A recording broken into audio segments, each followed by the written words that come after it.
And I have the honor to introduce somebody whom I know very well. So this introduction I just made and composed myself.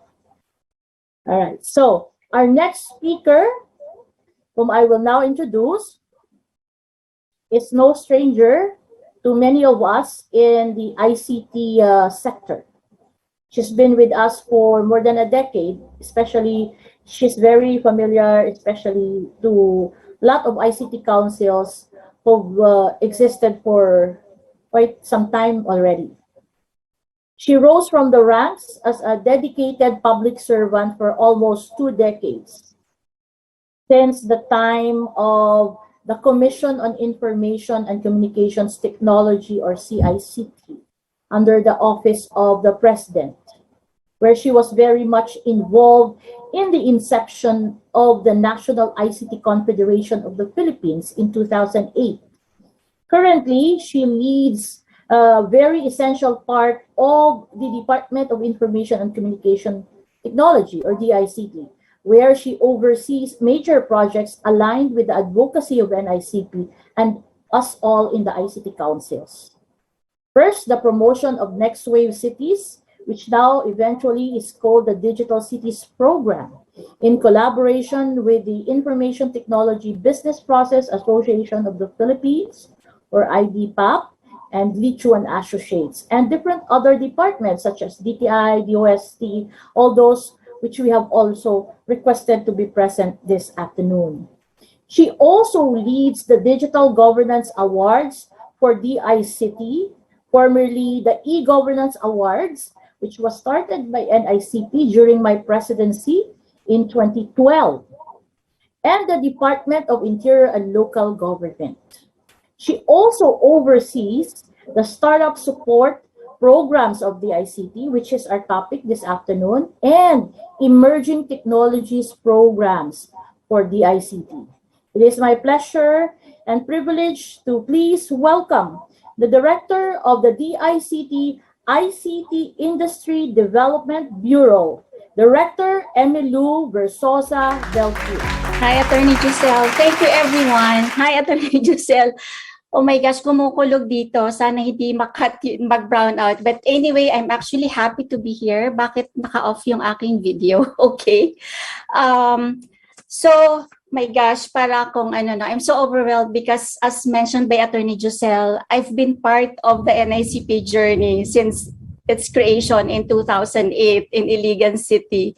And at that time, it was just me handling the Next Wave Cities program of then Commission on Information Communications Technology, Communications Technology, CICT. And at that time, there were only 10 members of NICP. And I'm very happy and proud for NICP, and I've been part of that journey. I'm very grateful to have been part of that journey from just 10 ICT councils to, ilan na ba, Mike? More than 100 na, I assume, because, more than 100. And I understand that your target is to be able to hit 200 ICT councils for this year. But anyway, first of all, I'd like to thank and congratulate, of course, NICP for hosting this, of course, through the leadership of Mr. Mike Lim. I know he's very busy, but he finds time now because of his passion for countryside development. I'd also like to thank and congratulate the host ICT Council, the ICT Association of Dumaguete and Negros Oriental, Ms. Suzanne, the president, and of course the punong abala of all the preparations for Victor, Ms. Dana, and our Visayas ICT clusters led by Director Rick Amores and Director Omar Conyado, of course the ICT Visayas clusters team members, and all the different stakeholders of Visayas ICT councils, organizations. I saw there are also other ICT councils from other from Mindanao and Luzon, particularly maraming taga Luzon na nakita ko. May taga Cavite, Balanga, and other ICT councils who are here today. To all our partner organizations, to my fellow public servants, beloved LGU officials, representatives from the academe, my fellow speakers and panelists, ladies and gentlemen, good afternoon. So in Waray, I would like to say, maupay nga hapon sa iyong tanan. While I'm based in Manila, but I'm a true-blooded Bisaya because I grew up in Northern Samar. So I'm very excited to be here today because, as I mentioned, that I'm also one of the countryside development advocates, since actually this is also my passion, and I'm very glad that over the years we've been working closely with NICP and all the different ICT councils in the different parts of the country. So yun, talagang it's so overwhelming every time there's an NICP event, and this is just the first event because we have Mindanao ICT Cluster Conference and we have Luzon or TCON, and then of course eventually the NICP Summit in November. So everyone is ako na po ang nag-invite na rin, of course together with NICP. But today, of course, I'm going to share with you our ICT Digital Startup Development and Acceleration Program. So let me share now my presentation. Can you see that? Can you see my presentation? Okay. So today, I'm actually tasked to present the Digital Startup Development and Acceleration Program of the DICT.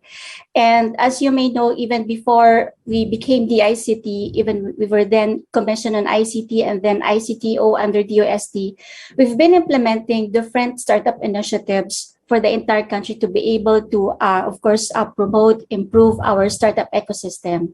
So I'm glad that now that we're DICT, our old program called SeedPH is actually a bigger program, no? So I'm happy to share this with you today. But before that, I would also like to share how DICT is trying to help the Philippines to embrace our digital transformation for us to be able to play a significant role in the digital economy. So just last June, no, when we celebrated June ICT Mahal, lakas ng kulog. So we launched the CHIP framework. So the CHIP framework is we have adopted the CHIP conceptual framework of the World Bank, which was published in the Philippines Digital Economy Report of 2020. So the CHIP framework is composed of 4 components that would constitute the acceleration of our country towards the digital transformation. No? So as you can see here, we have, so CHIP stands for several messages. The first letter, which stands for C, is Connect. So Connect is about building the digital infrastructure of the entire country. So as you may know, the DICT has been implementing the programs of public free Wi-Fi, our national broadband program. So these are all under the C or Connect. Then we have letter H, which is Harness. This is about investing in digital education, skills and jobs, even our upskilling, reskilling for the industry, for the IT/BPM industry, upskilling for government personnel, upskilling for those in the marginalized sector, the implementation of our Digital Cities program. All of those initiatives are under letter H for Harness. Then we have letter I, which stands for Innovate. This is about expanding digital government and business services. So all our digital e-government initiatives are being put under here. And of course, our Digital Startup Development and Acceleration Program is under letter I or Innovate. Then lastly, we have letter P or Protect, which is about mitigating the risks in the digital economy. So all our cybersecurity related initiatives are under letter P. So we are following this framework in all the different initiatives of DICT, particularly, of course, in the implementation of our regional initiatives. And okay, so before I proceed to the startup program of DICT, I would like to share with you how the Philippines actually fares in the global startup ecosystem ranking. No, as you can see here. Okay, so under the startup genome, it's a global startup ecosystem ranking last 2020. The Philippines, or the Manila, actually placed number 36 in the ranking among the top 100 emerging ecosystems. And under this, and as you can see here, the Philippines is valuated $1.6 billion in startup ecosystem value. And we belong to the top 30 global ecosystem in affordable talents. And we're top 20 in the global ecosystem bang for buck. Okay, so the basis of startup genome in ranking are actually this. One is based on performance. Then in terms of funding, in terms of market research, experience, and talent. So the question now is, how can we actually help improve the Philippines? Particular a question to Visayas ICT advocates and all the participants here. How can we help to increase our ranking? Kung ngayon 36, how can we be part of the top 10 or top 20? Okay. So in another but ayaw niya. Okay, all right, okay. So in another global startup ranking ecosystem report, we have done by Startup Blink, the Philippines, just for this year, we ranked number 52 in the global startup ranking. And the basis actually is based on the three scores. One is the quantity of startups. So the question is, how many startups do we have? How many co-working spaces do we have? How many accelerators do we have in the country? And how many startup-related meetups that we have? And so that's one, the quantity of the quantity score. The second measure is the quality of startups and other supporting organizations. So the question is, how many are we doing conducting global startup events? How many global startup influencers that we have in the country? As to the number of employees per startup, ilan ba yun sila? And another question, which is really a challenge for us, is the presence of unicorns in the country. And another question is how many R&D centers or TBIs that we have in the country. So that's the second measure. The third one is business environment. So dito, the questions asked are, what is our internet speed? How much is our R&D investment or spending? What is our level of English proficiency? So these are the questions that are being asked under the third score, or the business environment. And as you can see here, we're glad that Metro Manila is part of the top 20 in the Asia. This is Asia Pacific, no? And as you can see here, so congratulations that we have 5 cities in the top 100. That includes Manila, Cebu, Cagayan de Oro, Davao, and Baguio City. So question now for Visayas, for regions 6, 7, and 8. How can our cities be included in this ranking? So especially question for Bacolod and Iloilo. So it's actually a challenge for Iloilo and other cities, Bacolod and others.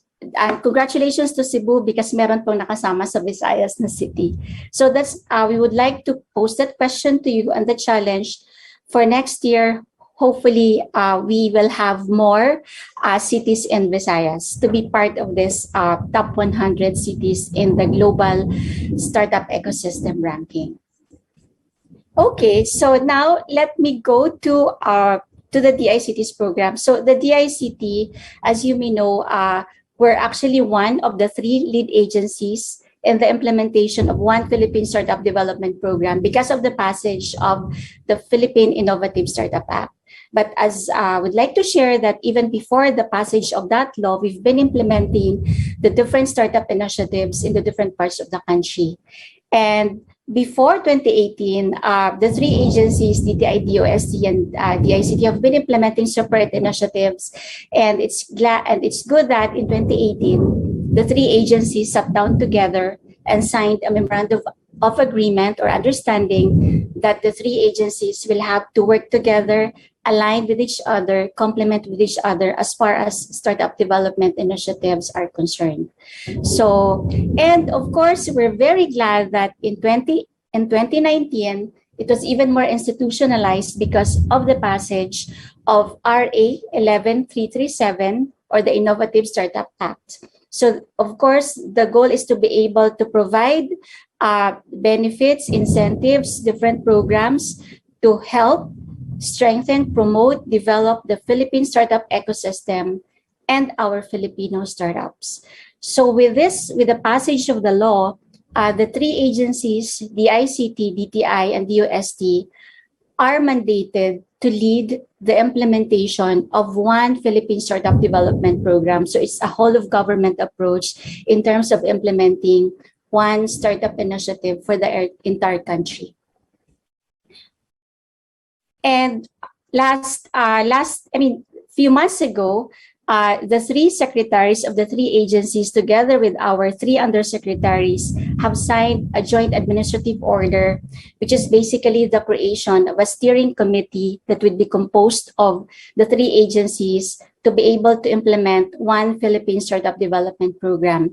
And in DICT, it's our bureau, the ICT Industry Development Bureau that I head, is the implementing bureau or group of the ICT to be able to implement the different programs, of course, in partnership with our DICT cluster offices and other private sector partners.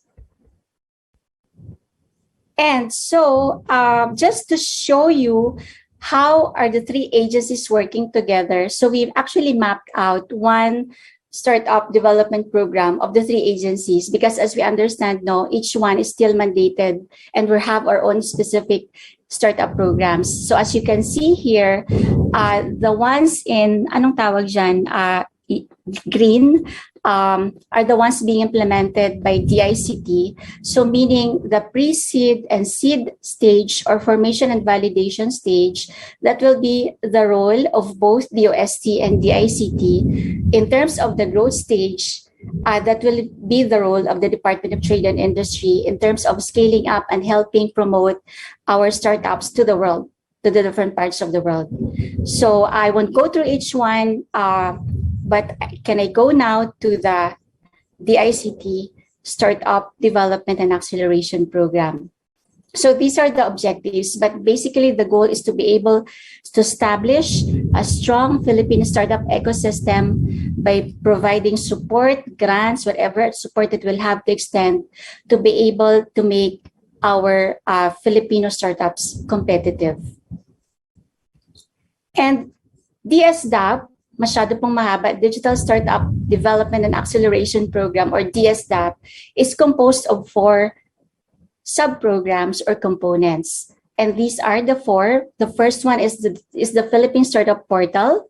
The second one is the establishment of innovation studios or co-working spaces all over the country, in different parts of the country. The third one is the provision of Startup Grant Fund. And then the last one is the establishment of Innovation Network. Under the law, the DICT is mandated to develop, maintain one Philippine Startup Portal that will be the central repository of all the information, provision of grants, application, registration of startups, will be in this one startup portal. So all the programs, benefits of the 3 agencies, together with our private sector partners, startup organizations, all of those information will be in this one portal. So with the help of our Government Digital Transformation Bureau, it's the one, that has a lot of tech or programmers. We are finalizing now. We're done actually the phase 1, which is basically static or informational, but the phase 2 is about transactional. So all individuals, startups, or whoever would like to avail of the different programs of the 3 agencies will have to go to this portal. The different activities annually, monthly of the 3 agencies will also be included in this portal. how you would like to avail of the benefits from the three agencies, either it's the DOST Grant Fund, the DICT Grant Fund, or the DTI Venture Capital Fund, you will have to go to this portal. So we're hoping that when we celebrate the Philippine Startup Week, it's a week-long celebration to encourage, of course, to honor our startups, Filipino startups. So we'd like to invite everyone. That will be done in the third week of November, hoping that by that time, the Philippine Startup portal is up and running already, and you can actually just register in this portal. Okay. So ito lang po yung parang mock-up, but hoping na magiging na siya live by September or October. Okay, so the second component is the establishment of innovation studios. As you may know, the DICT has a lot of spaces all over the country dahil kasama po sa minana ng DICT is yung telecommunication office spaces in different parts of the country. So we would like to make use of that by building innovation studios or co-working spaces that will be that will include different laboratory equipment, meeting rooms, conference rooms, and even the startups can make use of that as their virtual addresses in this different innovation studio. We're hoping that by this year, we should be able to have our pilot innovation studio in Baguio. Hoping po na by the end of the year, meron na, but of course, because of the challenges brought about by COVID, meron lang kailangan mga realignment ng funds, of course, because we have our different priorities then. And we're actually open for public-private partnership arrangements. Kasi kulang pa rin po talaga ang budget ng DICT in terms of building this state-of-the-art innovation studio or laboratory. And then the third component is the provision of Startup Grant Fund. Under the Innovative Startup Law, the three agencies are mandated to provide grant funds for the startups. So currently, we are finalizing the guidelines. Hopefully, and then by next month, we should be able to call for public consultation to also get the inputs of the different startup community players and stakeholders. And we're hoping that with the provision of the grant from DICT, we should be able to help at least 25 to 50 startups that will be given from 500,000 to 1 million peso grant that will be able to help the startup teams grow their businesses or ideas hanggang dun po sa minimum viable product or MVP. So, of course, we'll do an announcement when it's going to be the public consultation when we release a department circular regarding the Startup Grant Fund of DICT. And then the last one is the End of Nation Network. Basically, it's the establishment of the different Filipino innovators from the academe, LGUs, private sector, ICT councils, to be able for us to really have a vibrant startup ecosystem in the different parts of the country. And some of you may know that we've been implementing before the Seed Page program. The Seed Page program now is this Innovation Network. So all the different startup activities are included in this sub-program or component. So if I must just go through some of the specific activities under the End of Nation Network.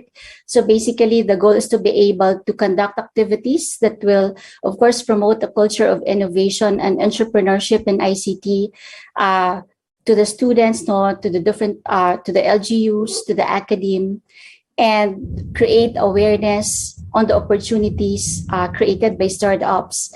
And mentoring sessions, learning sessions, basic, learnings about startup. So nandito po lahat yon under the End of Nation Network component. And so I'll just go through the different activities that we have. In fact, right now, we're very grateful to our clusters in Visayas. Director Rick and Director Omar's leadership and team have been implementing different startup activities. And from Startup 101, so this one is basically a basic understanding about how to build your own startup. So this is open to all. If you want to understand, kasi number one, ano nga ba yung definition ng startup? How can you become one? How can you develop an idea? How can you validate your idea? How can you pitch your idea? So these things are under this Startup 101 workshop or session. And we'd like to inform everyone that the DICT is open for partnerships. You want to co-organize with us in these activities, open po kami. Then we have 102. Now, if you want to pursue further, trying to understand the basics of startup, and then if you want to pursue further, then ito po yun, yung Startup 102 naman. And we also have our startup coaching and mentoring for those already existing startups who would like to be coached or mentored.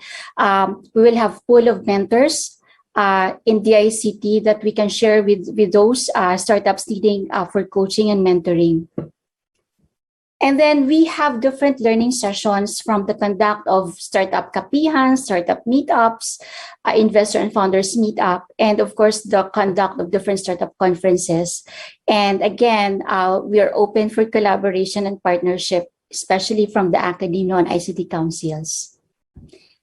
And then we have the Mentors Bootcamp. This one is for teachers because for this year, we are again implementing our Philippine Startup Challenge or our pitching competition. And for those schools who would like to understand better and who would like to further develop their teachers to become mentors of their students who will participate in the Philippine Startup Challenge, then this bootcamp is actually for them.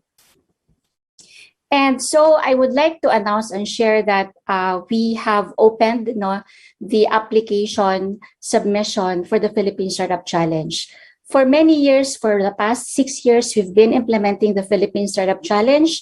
This is actually an annual pitching competition. Before, it's only just for the students, but now we're opening it for the professionals as well, because part of the prizes for the professional category will be our startup grant funds. So meaning that could be around 500,000 per team, up to 1 million.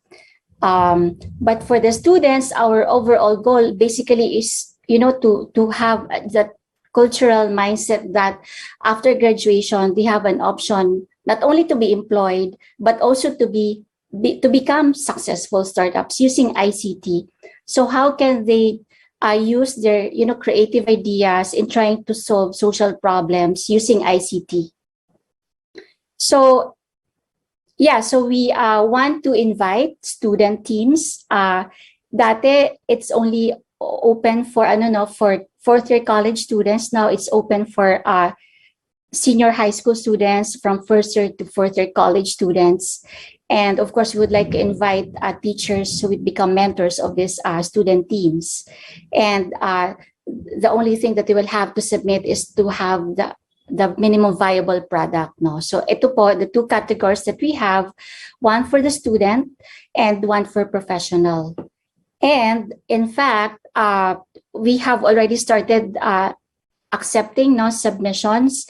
And the deadline for the submission for the professional category is, I think, end of September. And we have adjusted naman for the student category, the deadline is going to be by October or end of November. But of course, we have our website or portal for this if you're interested to actually join the pitching competition. So these are the criteria in terms of validity, relevance, impact, creativity, and presentation. So ito po yung criteria both for the student and professionals category. So because we want to be inclusive, we will do first regional pitching competition. So those who are interested in the Visayas regions to participate, you can just go through our regional clusters, Visayas Cluster 1 and Visayas Cluster 2. And then from there, we will choose from the regional winners, the top 3, who will become part of, we will have semi-final round, and then we will choose the top 5 or top 10 national winners. And then we will, of course, provide, I think, the different prizes. And we're happy to announce that we just had our meetings with Amazon Web Services, Microsoft, Plug and Play, and the different startup organizations, and they've committed to actually provide prizes for the different winners of both categories. And I think, yeah, this is this is for the student category. They will receive different prizes, no? And for the winners, for the professionals, as I mentioned, they will be automatically included in our target for the 25 or 50 startups for our startup grant fund. So there, these are our programs, initiatives for the startups. We would like to encourage everyone to join. And for those organizations who would like to partner with us, we are actually open for collaboration. So that's the end of my presentation. Again, I would like to encourage and challenge all the regions in Visayas for them to be included first in the top 100 global startup ecosystem ranking, together with the 5 cities, no, in the Philippines, and of course for Visayas to be part of the national finalist in our Philippine Startup Challenge initiative. So with that, thank you so much for this opportunity. Again, congratulations to NICP for this opportunity and always involving the ICT to co-organize your different co-organize your different ICT initiatives, particularly in the countryside. So with that, thank you so much, and maupay na hapon sa iyong tanan from Waray, no? Thank you. Thank you, Attorney Giselle. Back to you. Thank you, Director Emmy Lou Delphine of the Department of Information and Communications Technology, particularly the ICT Industry Development Bureau. I guess a lot of our attendees now are taking down notes as to how they can also participate and become part of all the startup programs of the Department of ICT. As Director Emmy mentioned, for the Visayas, please look for these 2 important persons in the DICT. You have Cluster Director Mario Coñado of Western Visayas Cluster, and Director Rick Amores, my good friend Rick, for Eastern Visayas and Central Visayas. Guro, we should share their contact details, no? Or I guess our cluster heads or our IIDB focals in the different clusters in Visayas can share their contact details in our chat box, because I'm sure the IIDB team of Director Emmy will be overwhelmed by questions. So it's good that these questions can be channeled to the Visayas level, so that we can really have a very good representation for Visayas in all the startup events. Now, I've noticed that in the past, there are a lot of entries from Luzon and Mindanao, because I've also been tapped from time to time to observe, to be a mentor, to be part of whatever initial screening. So I'm always impressed by the ideas of our young founders, especially those that are well supported by their respective colleges and universities. No? So, you know, the startup program of the ICT will also need to rely on the initiative and the passion of our colleges and universities to really help their students. You know, there are colleges and universities sometimes that, you know, are not supporting their students. I know some colleges which are like that, no? But they need you. Your students need you to link them with the startup programs. Now, Director Rick already chatted in the chat box. He's listening to us right now, and he's very much ready to assist the startups of Region 7 and Region 8. All right, so let's now introduce our next speaker. and he is the co-founder and CEO of www.getaprofessor.com, a social learning platform for mentors and learners. He is a doctoral candidate from Silliman University for the degree PhD in Research and Evaluation. He has a master's degree in teaching medical-related subjects from Cebu Doctors University and is a registered medical technologist. He started Get a Professor in 2016 to create an engaging online experiences for students and eventually expanded its features in 2019 to become a social media application for learners. Please welcome Mr. Ruben J.C. Los Baños. Good afternoon, everyone. I'm sharing my screen right now. I'm just checking. Everyone can see my screen? Yes. Okay. Oh, not yet. Not yet to share. Okay, just checking. Can you now see it, ma'am? Sirs? Yes. Okay. Okay, good afternoon. I'm very thankful for inviting me to this conference. It's actually my first time to be in this conference. So I'm Assistant Professor Ruben J. Silos Baños. I'm from the academe, but I'm here as if a founder, a startup founder. So I created a tech company. Actually, I did not set out to create a tech company or a tech startup. I had my own problem in the teaching process.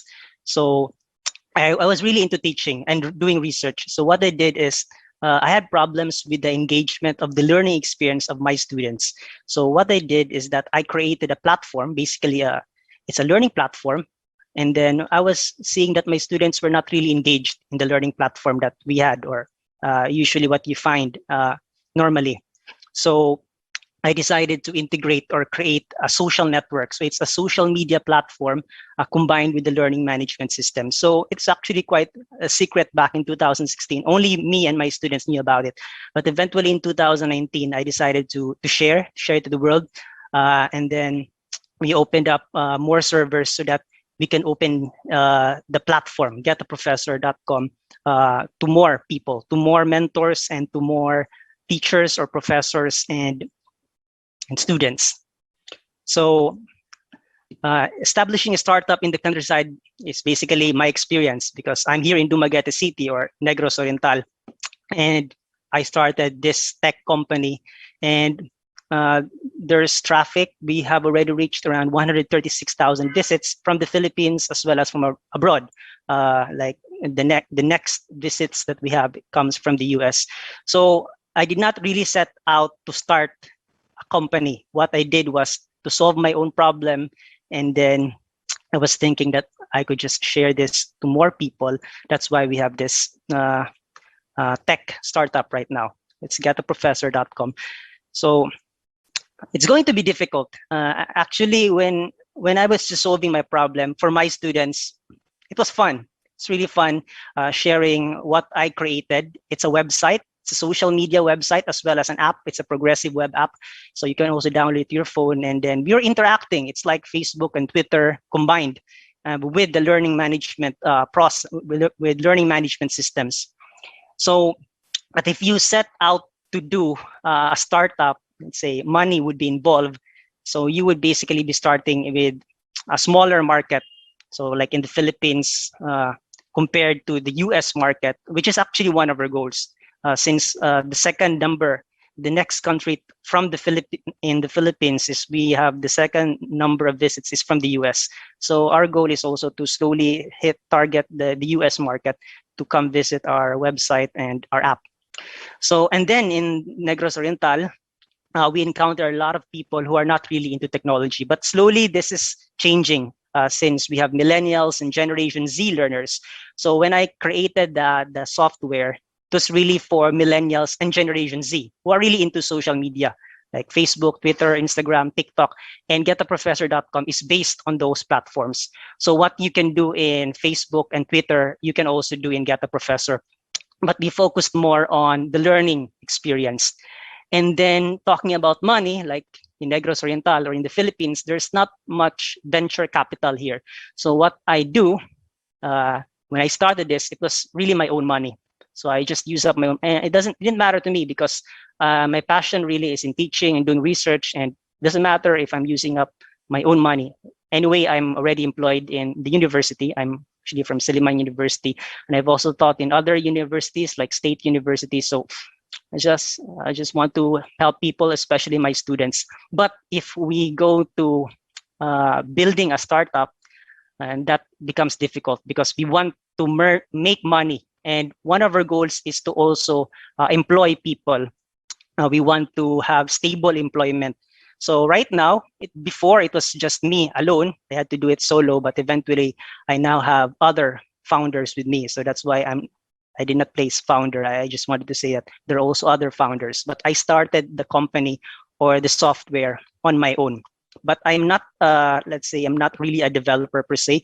I'm an assistant professor in clinical laboratory science. I'm a registered medical technologist, and I'm a doctoral candidate for my PhD in research and evaluation. So my expertise really is in research and evaluation, clinical laboratory science. I'm medtech, viruses like COVID-19. But because of the problems they had, I had to learn a little bit about programming and just building a software so that my students would be more engaged. And it's not just my students anymore, because the platform is now global. More people are using the platform. But again, we need to realize that building a startup is difficult compared to just building a software for your own use or for a limited number of users. So the reality in the countryside is that we're not Silicon Valley. I guess most of us here know what Silicon Valley is or where Silicon Valley is. So it's one of the goals of startup founders to maybe go there someday, visit the place, maybe talk to prominent people in Silicon Valley. So compared to Silicon Valley in the US, there's we cannot say minimal support. Because of our resources here in the Philippines, we could not really compete with what the US or Silicon Valley is having with their financial resources and all the network they have, the vast network they have. So we need to be realistic that we are in the countryside, we are in the Philippines, but we would not be limited by that. We would, as startup founders have these big ideas, and we would not be limited even if we are in the Philippines, even if I'm Negros Oriental. Anyway, we have the internet. So the internet actually provides a lot of opportunities to everyone right now. So even with our startup, we can actually we already have users from the US and other countries around the world. So we are not limited even if we are in the countryside. We have the internet to help us. Okay, and we also thank the government, DICT, DOST, DTI, and all those government agencies and private organizations that helps startup founders like us. So when you create a company, do not chase the money. Because this, from my own experience, my own opinions, I did not create the company to make money. I created the software or the website or the app to provide value to my students or to other teachers or professors. So if you set up a startup because you want to make money, for me personally, just there are other ways to make money. Let's say, like if you are working, you can work, you could have a high paying job. Let's say the online world allows you to earn a lot, like online jobs.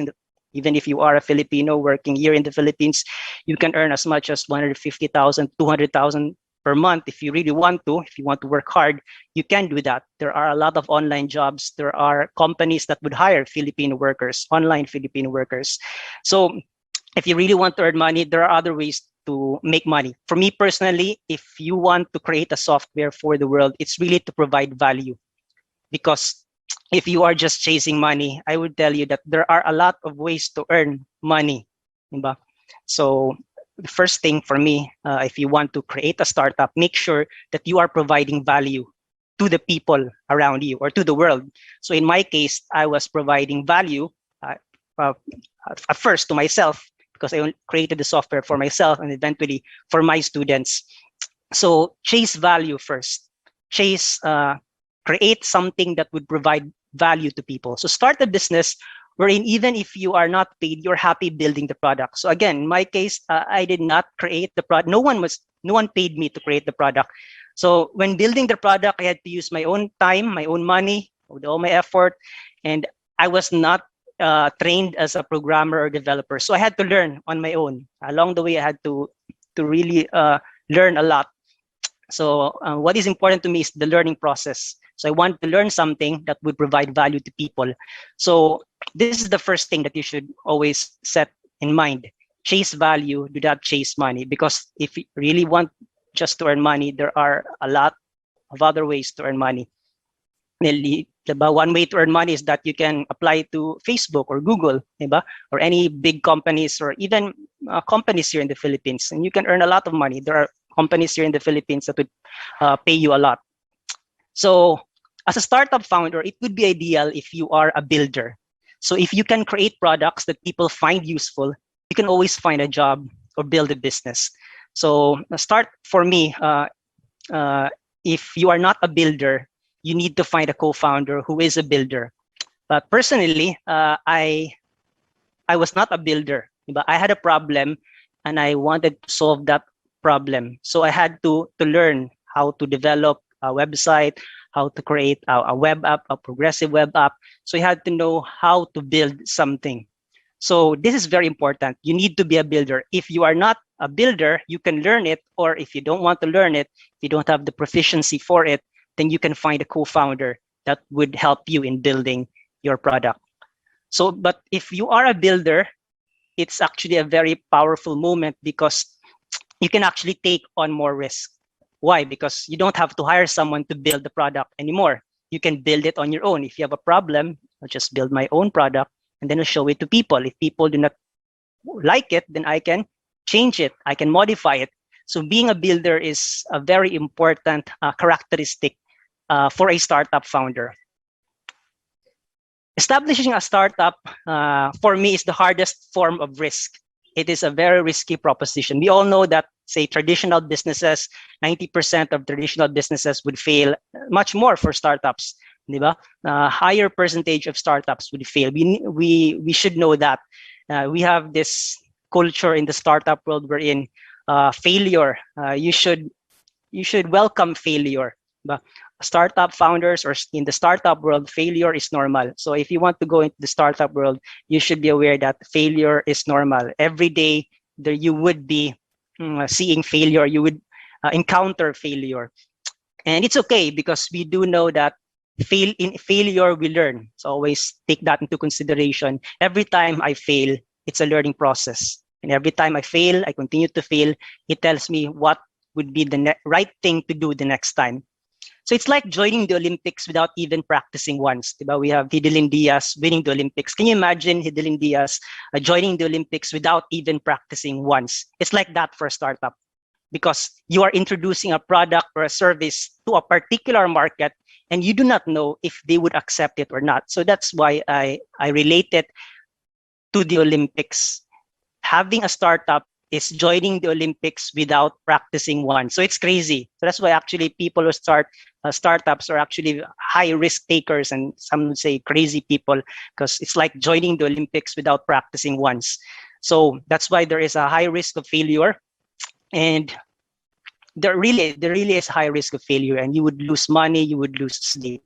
So everyone should know that. These are the realities of establishing a startup. But if you create something and that is used by hundreds or even thousands or millions of people, then that would actually provide a sense of fulfillment.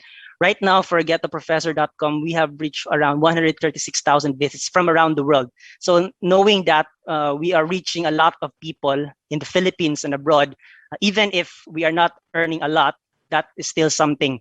We always consider that as an achievement. But along the way, we know as we continue to grow the startup, we would be encountering failures and rejections, a lot of rejections. And I always know that. So if you are planning to create your own startup, always know that it is a high risk endeavor, and there's always a big chance that you would fail. But again, if ever you would fail, that is always a learning process. And build something that people want. That's why I told you a while ago that if ever you create something, you need to be a builder, because if you release a product or software into the market and people do not want it, and if you are a builder, you can readily reiterate, you can modify or change it, and then release the product. Whether it's, you can say it's a beta, beta product, whatever, alpha, beta, release the product. If people do not want it, modify it and release the product again. So if you are a builder, that is actually very helpful for a startup company. So ideas are cheap. Everyone could have an idea. So this is also something that future startup founders or even startups I already know. Much of the work is on the execution. Anyone could have an idea. Anyone could create. This is a very good idea, but it's really in the execution stage. If you are in the startup world, you get to see a lot of people who are having these big ideas, but no one would really buy an idea. Let's say when we talk about Instagram, Facebook did not buy Instagram for their idea. Facebook bought Instagram because they had this thriving business. So if you have an idea, don't say I have this idea and then you tell people about. It's good to tell people about it, but don't just talk about it. You have to execute. You have to create that particular product or software or service that is on your mind. So you could have a lot of good ideas, but you would never be able to build a business with only an idea. It's in the execution, especially the marketing part. For me, personally, as a startup, the marketing is the hardest part building a product because you could have the best software, but no one knows about it. But you could have another company, even if you have this average software, but they really have a good marketing strategy, they would be able to beat that other company who has a better product, but they were not able to market it properly. So execution is very important, and you need to have a marketing strategy. So give yourself the freedom to fail. So as always, I always take this to heart that I would fail. I know that I would fail, but even if I would fail, or if my company or my team would fail, we would learn something from it. So a lot of people fear failure. If you fear failure, do not go into the startup world, because failure is normal in the startup world. In business, you can fail a lot of times. So that's why we have this quote: give yourself the freedom to fail. And it's okay to fail, because every time you fail, you learn something. And I'm in the academe. So as an assistant professor, aside from teaching, I do research. One of the things that I was researching on is about management. Yeah, this research article about what is the average age of a successful startup founder? It's around 45. Based on the previous slides, you can see that these people have already encountered a lot of failures. This is not the first time they created their business. But you may say, like Mark Zuckerberg created his company in his 20s. Bill Gates, Steve Jobs, Elon Musk created their companies when they were very young. But based on that research, it states that these are outliers. If you take a look at the survey or the data, a lot of people really in this particular age. So Mark Zuckerberg, Bill Gates, Steve Jobs, there were outliers. These are extremely talented people. But if you take a look at the data and see that how many founders and what age are they at, it's around 45. Okay. And by the way, I'm not yet 45. So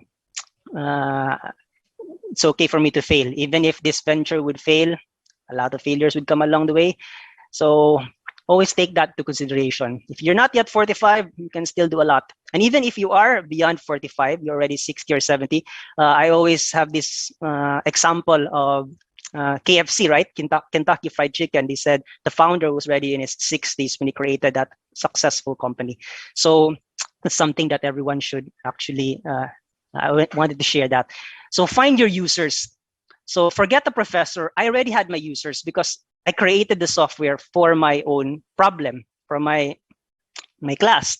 So I wanted them to be engaged in the learning process. I see them not using the learning management system. I see them using Facebook, Twitter, TikTok. So I said to myself, what if I create a social media, my own social media, and then I integrate it with the learning management system, a software. And then I release it to them. And then they were actually very happy. They were quite glad, actually very excited on using the platform. So it was our own little secret. It was in 2016 and up to eventually in 2019. I had to say I have to share this to the world, and maybe we can make something. We can improve this software. So my goal right now is to get to 500,000 users, and I may fail. And anyway, if I fail, that is still a learning process. I could go on to create another software, and then we can see if where this goes. So that's actually the reality of being in the startup industry. And sometimes you have to work alone. So as I said, I built the software on my own, but I'm not really a developer. I had to research and study on my own. I had to go into forums. There are a lot of online forums out there, and I had to know how do I create a website, how do I create a progressive web app. So many things to learn along the way, which is this is not really my field. But right now I'm slowly loving this field of startups and tech. So eventually I had a co-founder, and my co-founder is also my fiance. She's also into tech. So we are together. We with our own money, we created the company, the startup, and then I also have another friend that is helping me.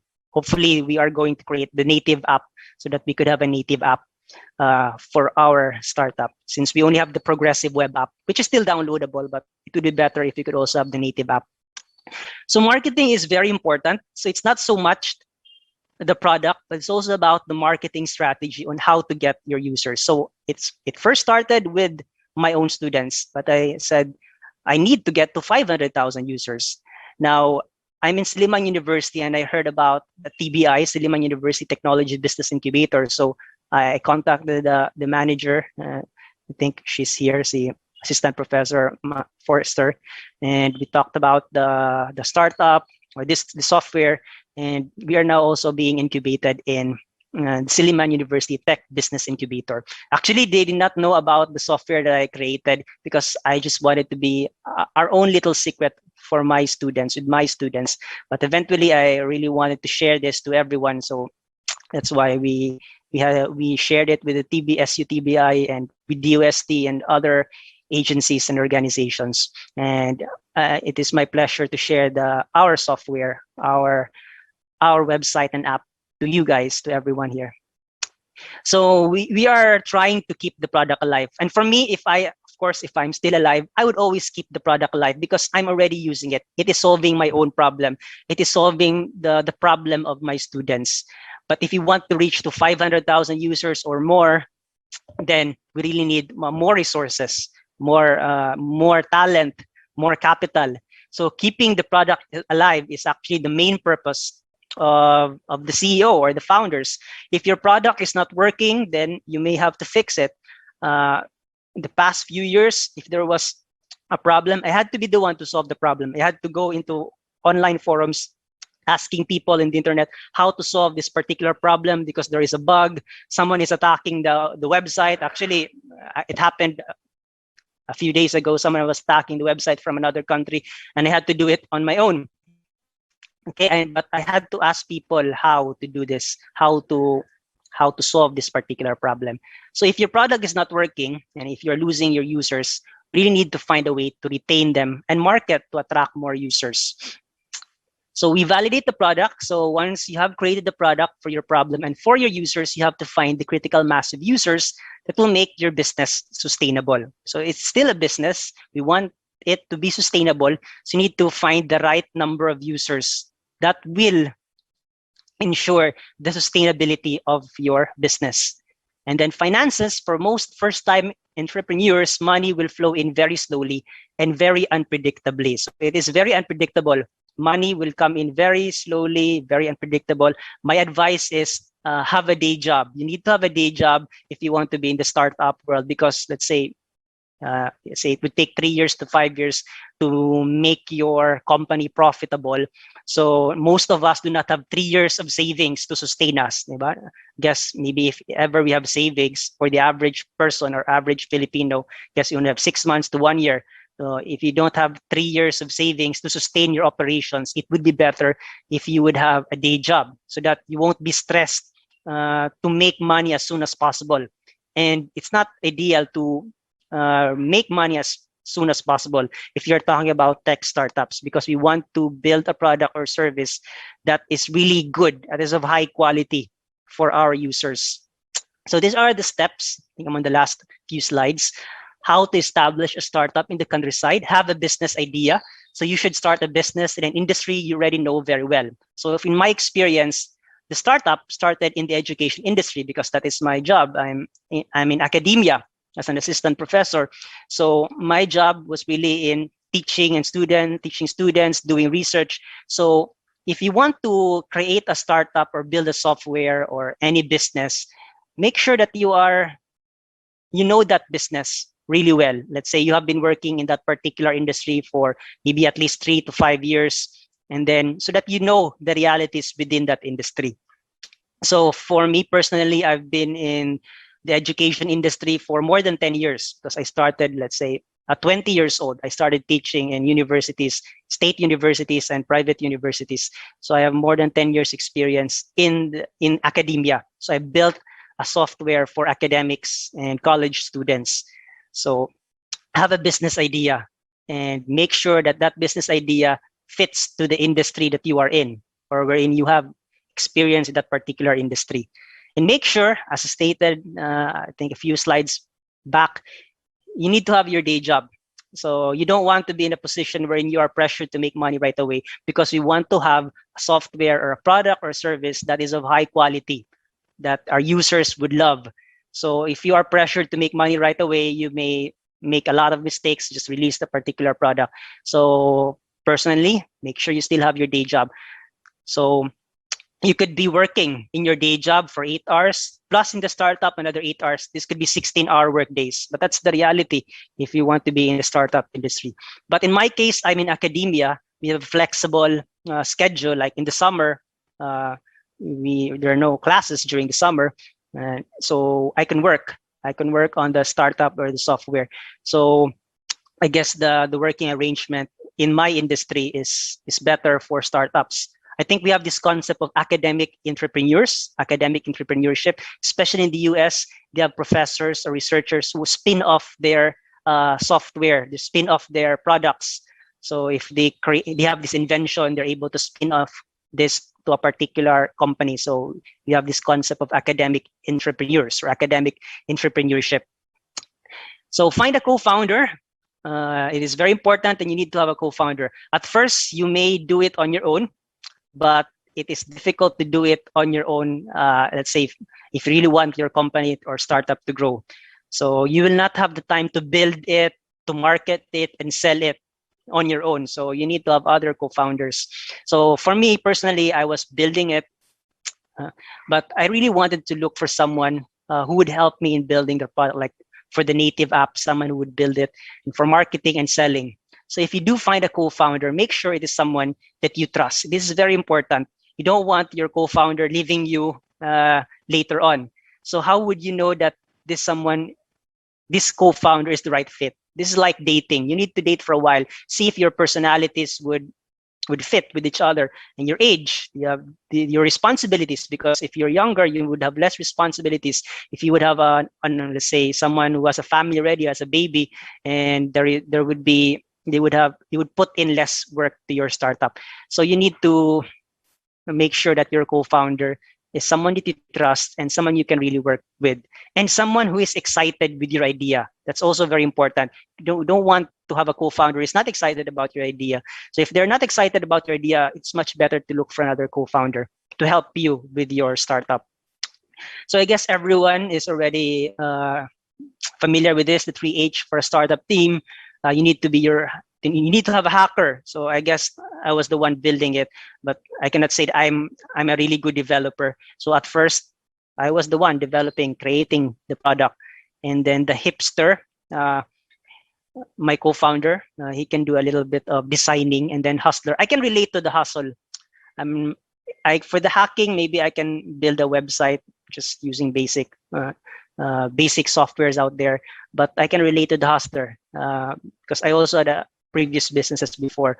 So I really wanted to be creating proper human relations with other stakeholders.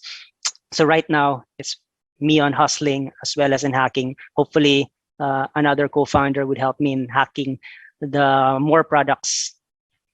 So develop an MVP of the platform. So our MVP was the website. eventually we were able to create a progressive web app, which you can download to your phone. But an MVP doesn't have to be as complicated as a website or an app. You could have a simple Facebook page and try to see if people would click, like, or follow your Facebook page, just to see if your idea would work. So once you have your idea, develop an MVP. MVP would be the minimum viable product. So it could be a simple Facebook page, try to see if people would like, follow your status updates, and get social proof for your product. This is now marketing. You need to get social proof. So that's why in my website, in not my website, it's already a startup, so it's our website. I placed there 136,000 visits from around the world, from different countries around the world. That is social proof. You need to show that people are using your product. Or it could be your Facebook page. If you have a lot of likes and followers, then that would show that this particular product, a lot of people are using that particular product. You can make a YouTube channel and vlog about your software or your product or services. So you need to get social proof for your product. And then work hard. As stated in the previous slides, this would be 16-hour work days, 8 hours in your day job and 8 hours in your startup.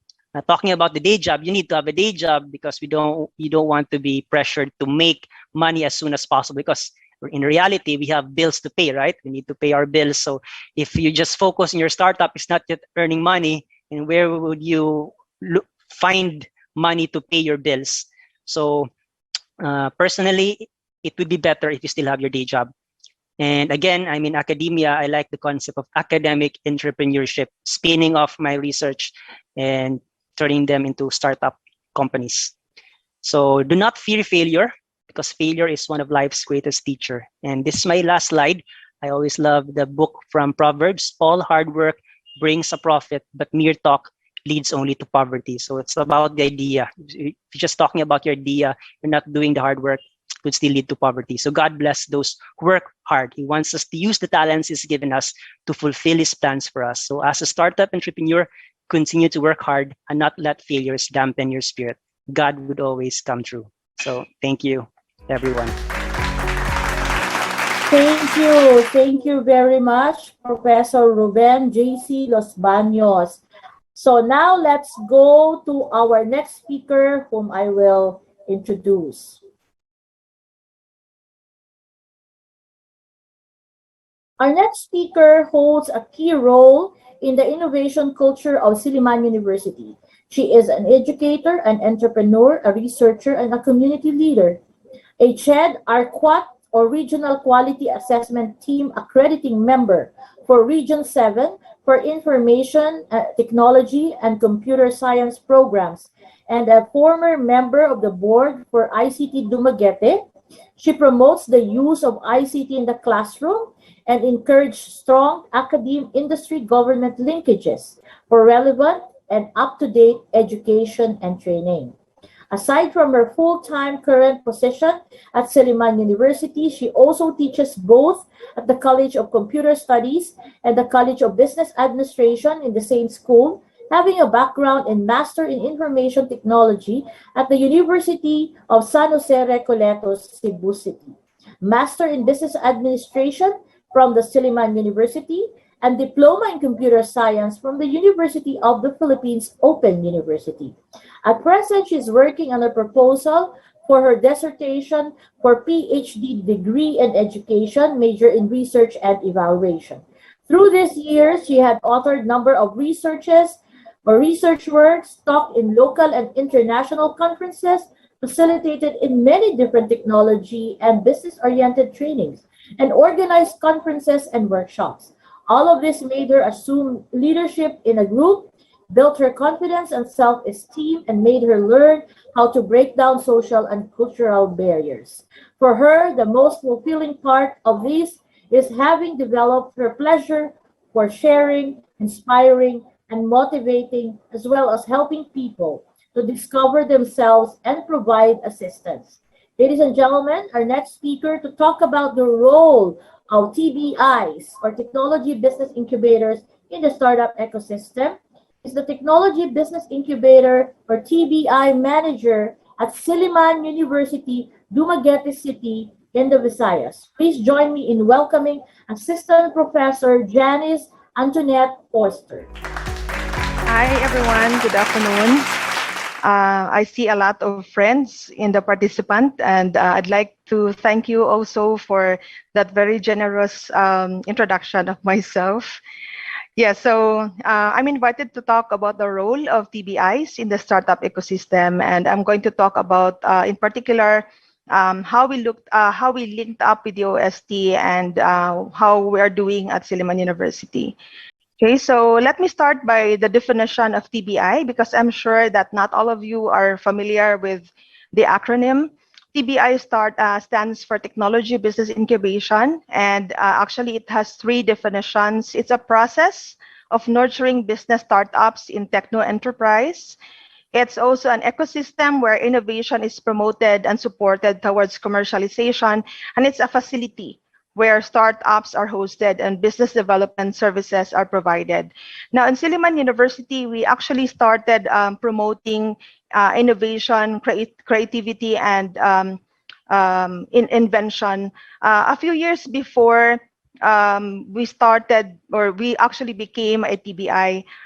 In fact, while I was still with the College of Computer Studies as the chair of the IT department, we have already been building this culture of innovation and invention in the university, although at the time it was not really very welcomed or not very common among schools, no, in the Philippines and even in Silliman University. So we had a bit of a hard time even talking with the admin and also in convincing the students to pitch to us their projects, because in the Philippines, unlike in other countries perhaps, we are not so used to starting up our own business, especially at a very young age, because our mindset is that when we complete college, we are going to apply for a job in a company, and that's basically the purpose of having a degree. Now, what we lost sight of is that there are a lot of projects that supposedly has value,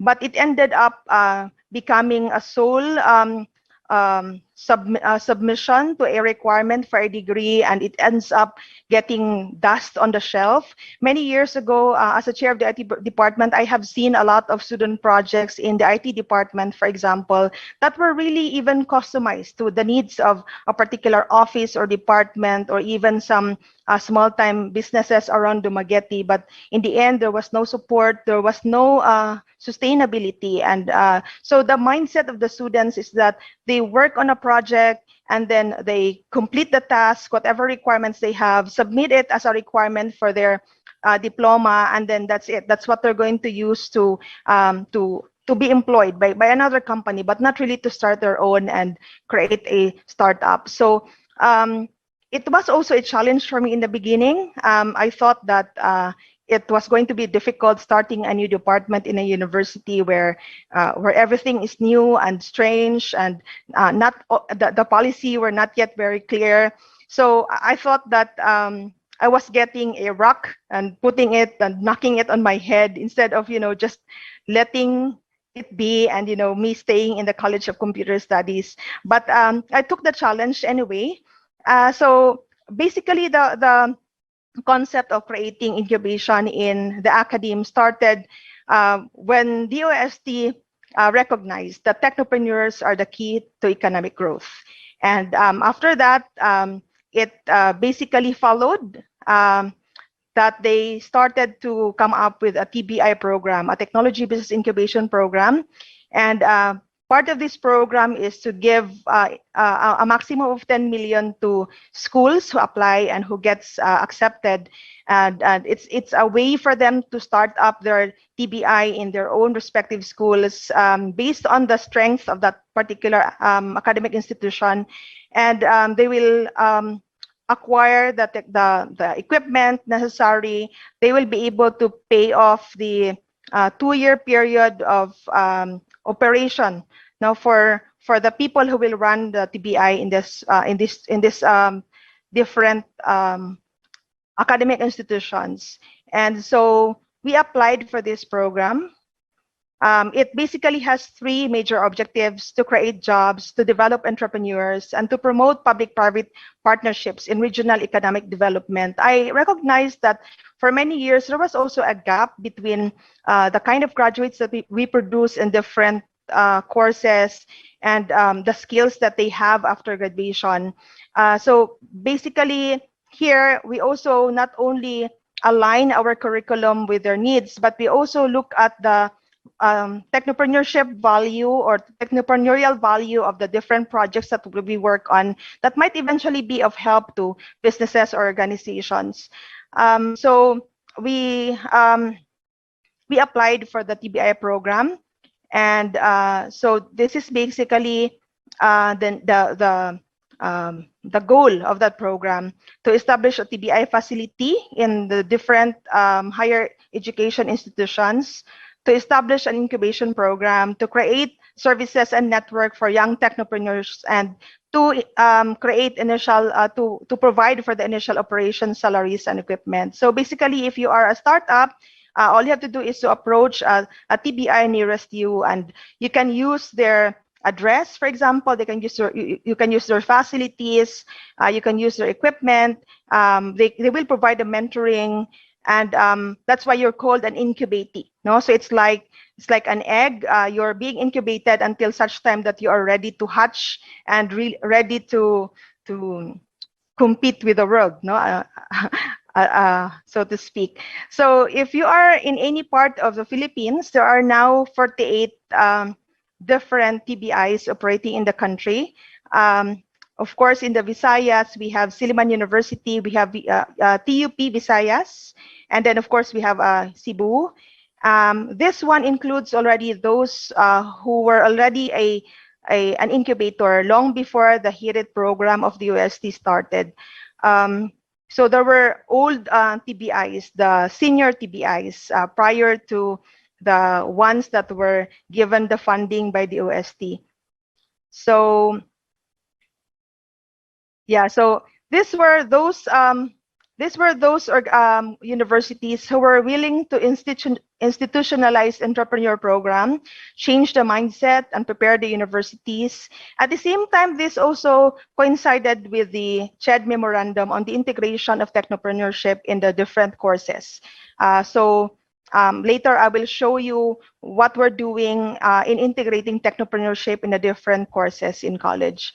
So this was also sort of jump-started by the Republic Act 11337, which was the Innovative Startup Act. I believe this was also mentioned in one of the talks this morning. And also the Republic Act 11293, which is the Philippine Innovation Act.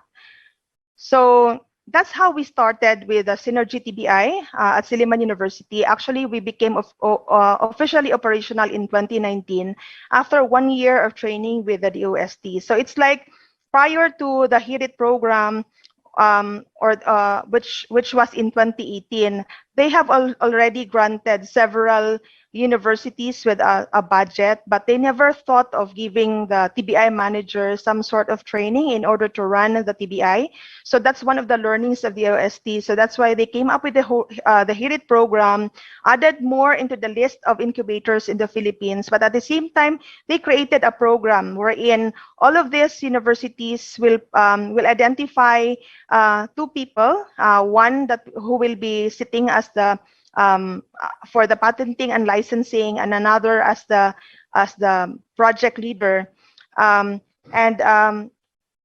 they will train them. The OST will train them for a year, and after a year, they will pitch their ideas and their proposal, and then of course it's on the case basis whether they will be granted the 10 million grant or not. So in our case, we were given 9.8 something million in Silliman University by TBI. And so initially, I was a project leader of the program, but the university decided that instead of hiring another person to run as the TBI manager, why don't the university have me instead? So that's how I got into this new department. So hierarchically, we are under the Vice President for Academic Affairs, and we have another department, the Research and Director Office. So that's where we belong. No, so the idea there is that we're going to align the other researchers in the university to our program. At the same time, identify our strengths, and that's how we build and look for startups. So as mentioned earlier, we already had the ICI laboratory long before the HIRIT program was given to us. The HIRIT funding was given to us by the OST, and this was via another generous donor, Dr. Mariano Lau, who actually provided us with a building and one laboratory on the second floor where we could promote innovation, creation, and invention, not only for high school and college students, but also in the elementary. So that was initially what we were doing for a couple of years before the DOST started with the HIRIT program.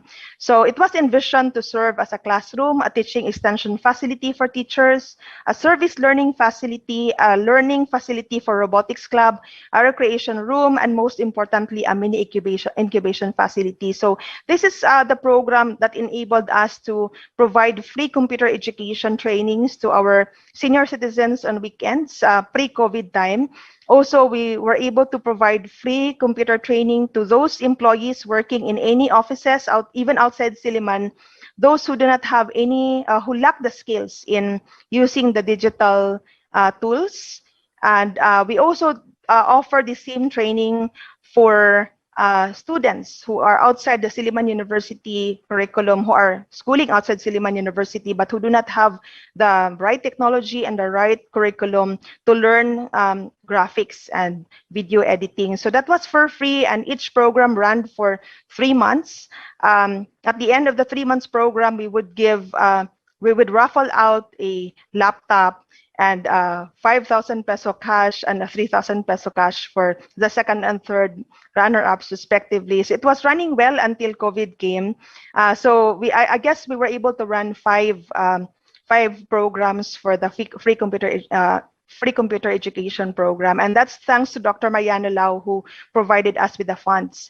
Now, so the ICI eventually became one of those programs under the TBI, and also shortly before the TBI program started, we also were given the memorandum of agreement, or rather we signed a memorandum of agreement with Attorney Edilberto Bravo, who promised to give us a 1.5 hectare land in Sibulan, and also a technopreneurship park with 100 million included.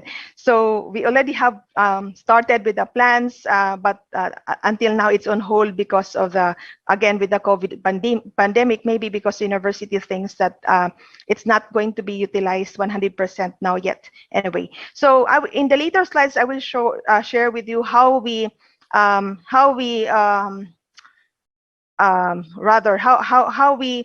adjusted to the COVID pandemic. No, so let me first share with you, or show you our TBI office. So this is the Mariano and Lina Lau Activity Center, which was donated by Dr. Lau, among all the other donations that he gave us.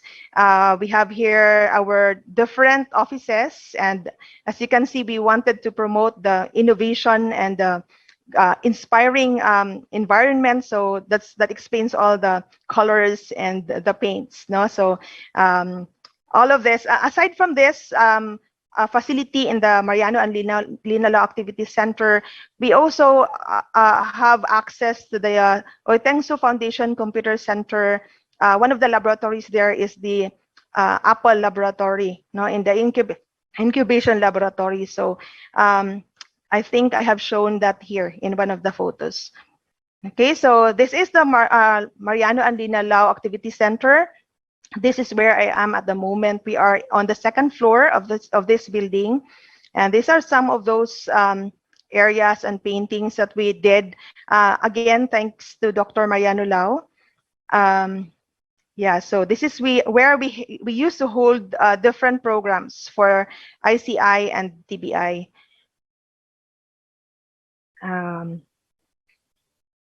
Okay, this is the Apps Incubation and Development Lab in the College of Computer Studies in the Utensu Laboratory. Okay, so one of the programs that we have in the TBI and ICI is the Creativity Camp. So basically, it aimed to promote creativity and to ignite that culture of innovation among entrepreneurship or with entrepreneurial value among high school and college students in the province. So this was not only open to Silliman University students, but also for students around Dumaguete, no, or in Negros Oriental. So we have been inviting Norso, St. Paul's Foundation, and they were actually participating already. Now the expectation is that they're going to pitch at the end of the 8-week period. They were going to pitch an idea with an entrepreneurial value for a possible funding of up to 100,000. So where did we get the 100,000? Also from Dr. Mariano Lau. So initially we were given 1 million to fund 10 students. There were very few takers, so those were some of the challenges that we had as well. So initially, our pre-COVID, we had face-to-face trainings every Saturday for 8 meetings. And some of them were coming from high school, some from college. But eventually, during the COVID, we had to shift to the online delivery of the Creativity Camp. So we made use of the Silliman Online University Learning platform in the university to change, to augment the face-to-face discussion. So these were some of the photos that we had in the past. In fact, I know you know this speaker that I have here in the picture, of course, being a very active ICT leader in Dumaguete. So we invited different speakers, not only from the academe, but also with the industry in order to promote that, that culture. And this is how we delivered it in the past pre-COVID. No, so they would have to come for 8 weekends, and they were provided snacks and lunch as well to this. No, so this is how we adjusted to the new normal. So we had to make sure that they have a good internet connection, and we would deliver it synchronously and asynchronously. So there were some activities that they could access anytime, no, using the Silliman Online University Learning platform. So one of the positive things that happened because of this is we were able to get speakers even outside Dumaguete and outside the Philippines. So this is what the students will see. Even those students who are not enrolled in Silliman, we would give them access to open the Creativity Camp. So we had our 4th just this year, because we have been running it for 4 years, even though the TBI office is only now only 2 years. Okay, and these were some of the speakers that we had this year. Initially, we had a reverse pitching wherein experts from the field of energy and marine, from agriculture, from education, from nursing, and from e-commerce were invited to discuss about what are the problems that are existing in the Philippines, so that students will be inspired to propose ideas that would solve those problems and eventually get the 100,000 peso grant. So this is how it would look like on the online learning. And then, of course, at the end of the 8-week period, they would have to join the final pitching competition. So this was last August 8, 2021, when everything was done online. Now, so academe-wise or in the university-wise, we have also already integrated technopreneurship and innovation in the different curriculums in the university. So we have been offering technopreneurship in the College of Computer Studies IT curriculum for many years, but we have also done the same for the College of Engineering and Design. We have also this subject at the College of Business Administration, and just recently during the mid-year, what we used to call the summer class, we had also started integrating this innovative mindset for nursing students, just recently. So the idea there is they would come up with something innovative. They would form a group, like usually a group of 3, and they would propose a solution to current problems that may be innovative or maybe different from what is already existing in the market. And then they would be taught how to do their own business model, how to sell it. And if they are not experts in the field that they are thinking of, for example, if they are nursing students and they're thinking of creating an app, then they could actually invite students from other departments or colleges to join them as a team. So that because as what Ruben mentioned earlier, it's actually very difficult to work on a startup on your own. So you have to have someone who has the expertise to work with you. Now, so we actually encourage students, like engineering students or nursing students, to get someone from CBA to focus on the business model or the financial reports, etc. And if they're working on something, for example, that needs the expertise of an engineer, then they could get an engineering student. So yeah, so that's what we have been doing in the university in the past years. During the pandemic also, everything was converted to online. So we have been doing and continued to evangelize technopreneurship, innovation, creation, invention to those who are following us on Facebook and sharing it to our students and our friends in the academy. We have been inviting them, and we are so happy that right now we are slowly changing the mindset. Like just a few weeks ago, there was a group of CBA students. They were not under me in the innovation class, but they approached me that they have this idea and they're working on it already, and they want to be an incubatee of the office. We also have another group here who are also very active in doing their innovation work or in innovation plans. So, and then recently for the Visayas region, we have partnered with TBI in Talisay, the one that I mentioned earlier from TUPV. They call their TBI office Hive. We have partnered with them so that because we have these plans on creating some grand transformation, digital transformation for Negros, with the help of the grandfather of the internet, Dr. William Torres, who also happens to be from Bayawan. So his heart is for the Visayas. And yeah, so listening to some of the speakers earlier, there's really a lot of ways that we could collaborate and partner with each other. So this is how we did it before COVID. We would ask the students to pitch their ideas, and then we would invite mentors and members of the panel to make comments. But eventually this changed. This is with the College of Engineering before for the pitching session for the Mariano Lau grant, which is 100,000. Now, of course, the 100,000 is very small if you need funding for a startup, but it can start the ball rolling. No, so that's why we always encourage them to look at the minimum viable product, see where you could work on the 100,000 and already start the ball rolling, because it's always a challenge. It's always a competition out there. If you're going to wait until you get 500,000 or 1 million, someone will with the expertise or someone with the programming skills might also come up with a similar idea, and they will compete with you or grab the target market that you have. So this was also some of the other activities we had pre-COVID, which we also converted into something like this. So all our pitching activities are now done online. And this is for NPrep students, for nursing students, for engineering students. And that's really sad, but we have to adjust. Now we have to accept the new normal. And this was the call for project proposals. It was not for this year, there was a minor tweak.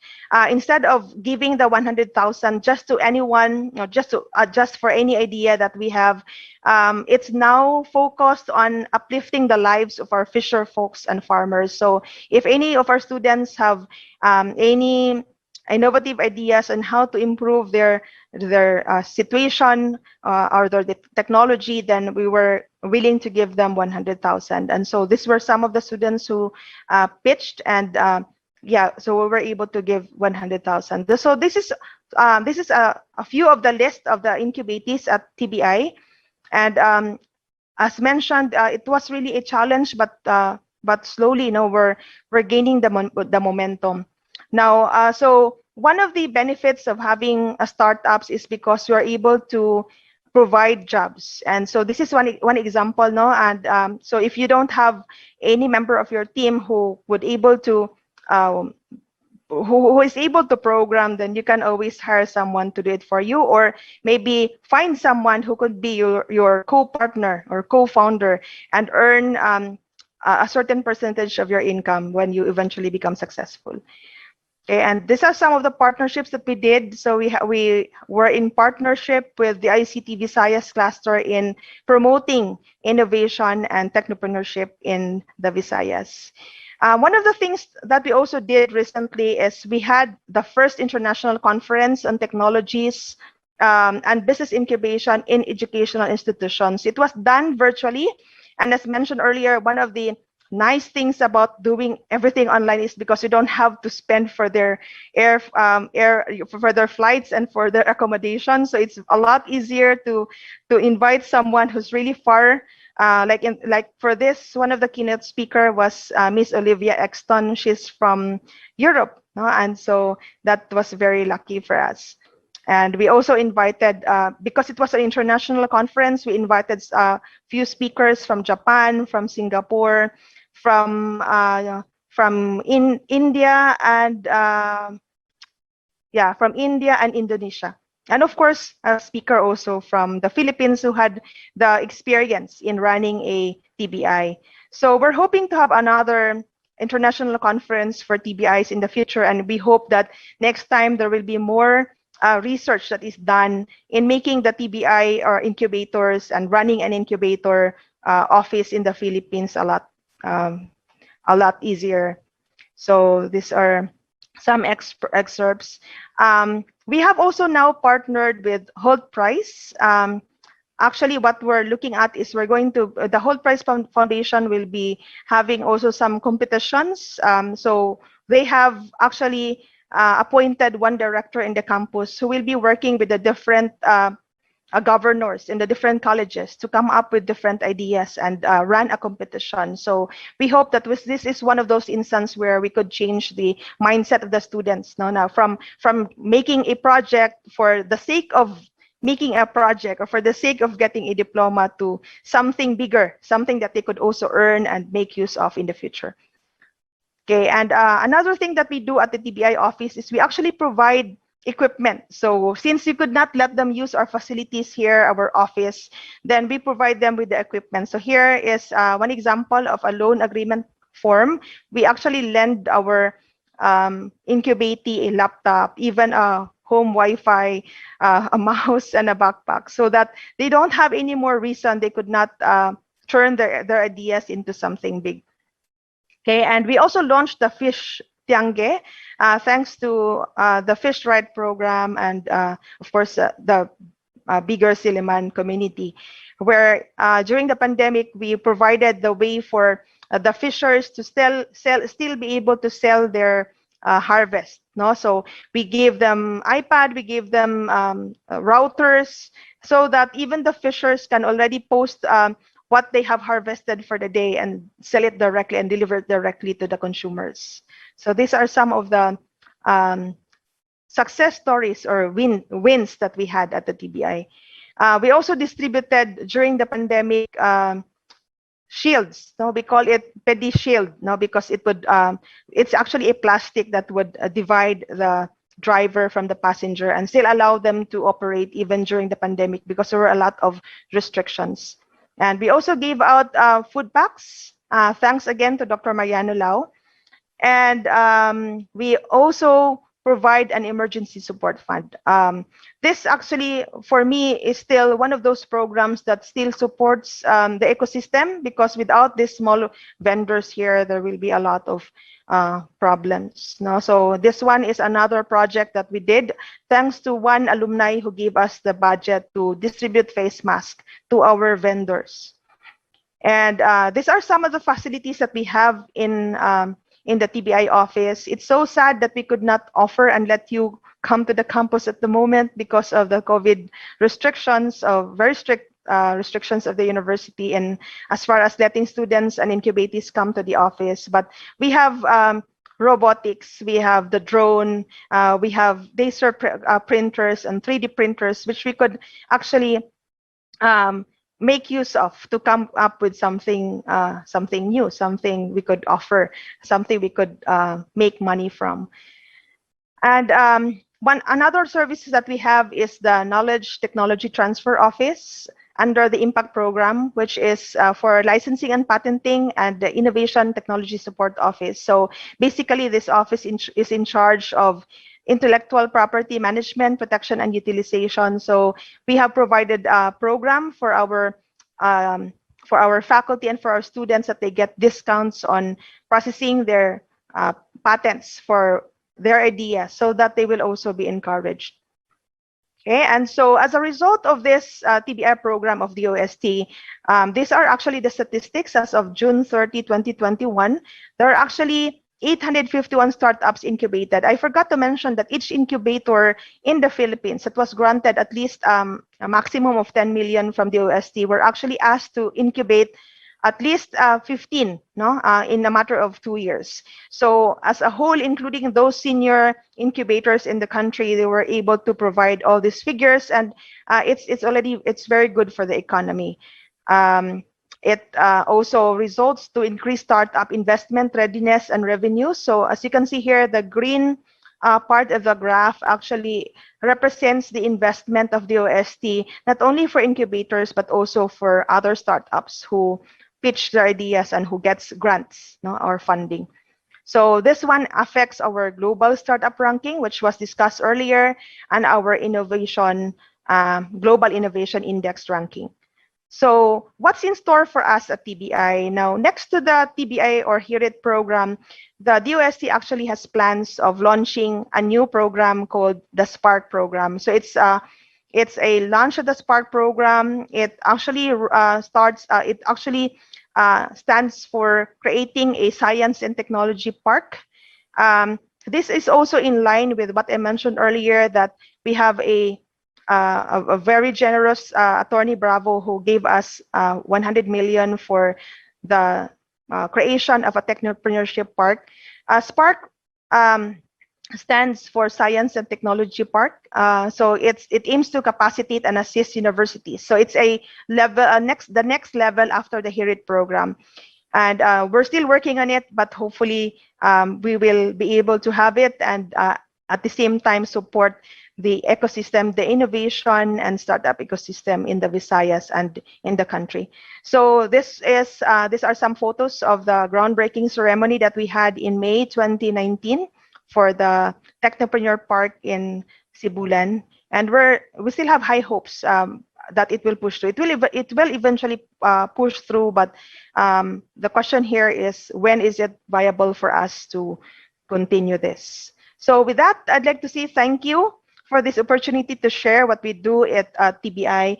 As mentioned, there's really a lot of pressure for the students to work after college, even from family members. But we're hoping that this mindset in the Philippines will eventually change, and that there will be an increase in innovation and startups in the country, and that will eventually cascade and ripple into more employment, more investment, and more partners. Thank you so much. Right, thank you very much, Professor Janice. I will not add to your very insightful presentation about the importance of the TBI in our LGUs. I guess with that very comprehensive presentation. Now, our last speaker for this afternoon is going to talk about a new technology, which is Bitcoin. On the topic, realizing Bitcoin's vision, payments without banks and borders, let me introduce our next speaker. Our next speaker is a programmer and technopreneur. He is a computational biologist by training. He obtained his bachelor's degree in biology from UP Tacloban in 2004, master's degree in microbiology from UP Diliman in 2006, and obtained his doctoral degree in bioengineering and biotechnology in 2015 from the Ghent University and Free University of Brussels in Belgium. He became a skilled programmer while doing his PhD work, where his group was doing comparative genomics and molecular evolution studies in bacterial genomes.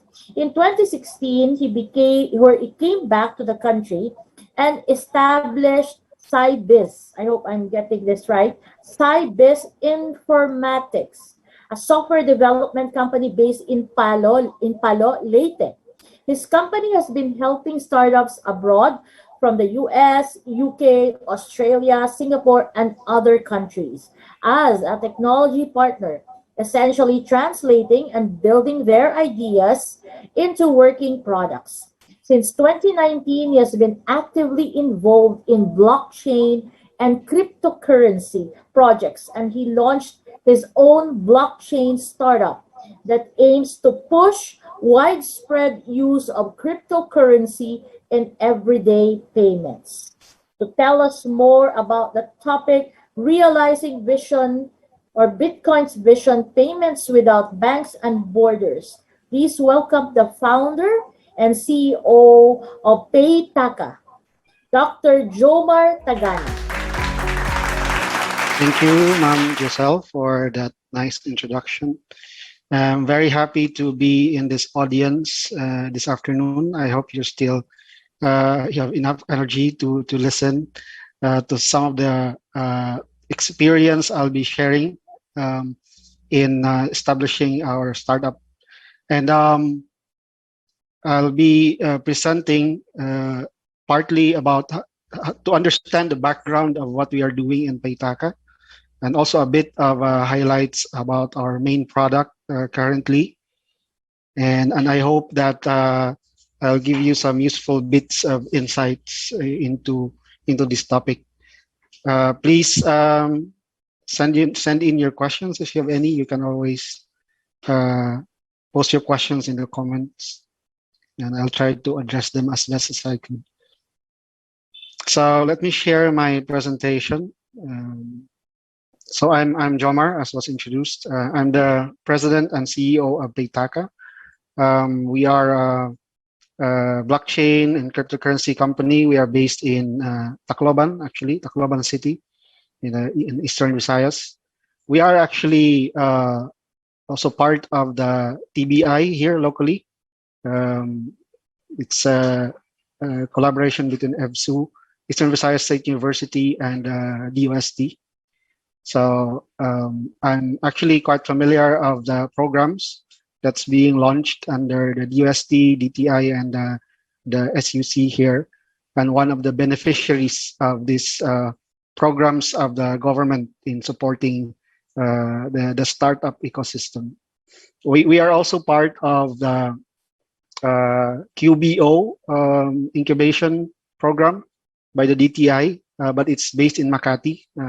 We rarely joined the programs last year because of the pandemic, but since they switched to virtual ways to connect, we're still reestablishing connection for this year.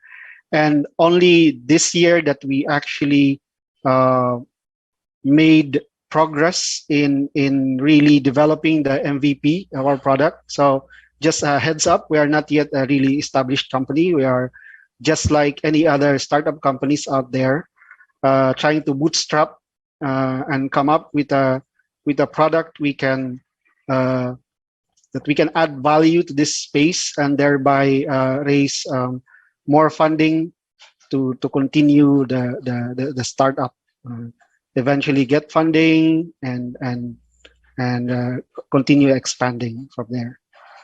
So I will be talking about the industry that Paytaka is trying to change, and that industry has a lot to do with money. So I'm not sure if anyone is aware, but I'm sure some of you at least are aware that something is going to change in the financial system. It's already changing. It's actually gradually changing the financial technology landscape in other countries, but more gradually also in the Philippines. I'm talking about Bitcoin, cryptocurrencies, and blockchains, and how they're affecting the way we view and use money. And before I delve into the details of what we are doing in that space, what are we trying to change, what are we trying to do as a startup, well, I'll take you on a tour, like a step to step back and understand the overview of what's happening, and reintroduce some basic concepts that these new technologies are trying to redefine. So basically, we know that money is the main enabler of commerce. So without money, we could not efficiently exchange goods and services among each other. So that's actually one of the functions of money. It's for exchange of goods. We use the money as a medium of exchange. So instead of, for example, long time ago, during the Stone Age, maybe, or around that time, people used to just barter, trade among each other. So somebody, for example, with a fish who wants rabbits, would have to find somebody who wants fish and has rabbit, and then do a barter change, a barter trade.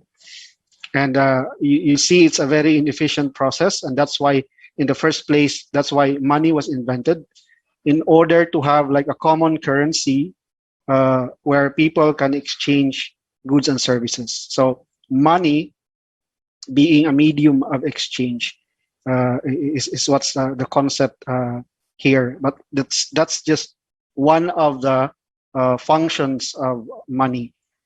The other function of money is store of value, meaning, for example, you want to save your resources for rainy days or for winter. Instead of storing a lot of rice in your house, a lot of food, we store money, because we know money is it's a medium of exchange. So you can always exchange that for resources that you might need at a later time. So money then becomes a store of value. And also, because goods are priced according to the currency, according to money. For example, we know that 1 kilo of rice is around 45 kilograms, a good type of rice, and we know that that price somehow stays more or less the same in any other place. So we have a good reference point for our accounting for our cost, how much we spend, how much we need in order to buy certain resources or to implement certain projects. It becomes a useful unit of account. And another function of money is that it is a standard for deferred payments, like for loans. You take out loans in the form of money and you return either the money itself later on or some form of service back. So these are things that we always experience every day, and we never question these concepts. And we always think of money as a given. It's always there.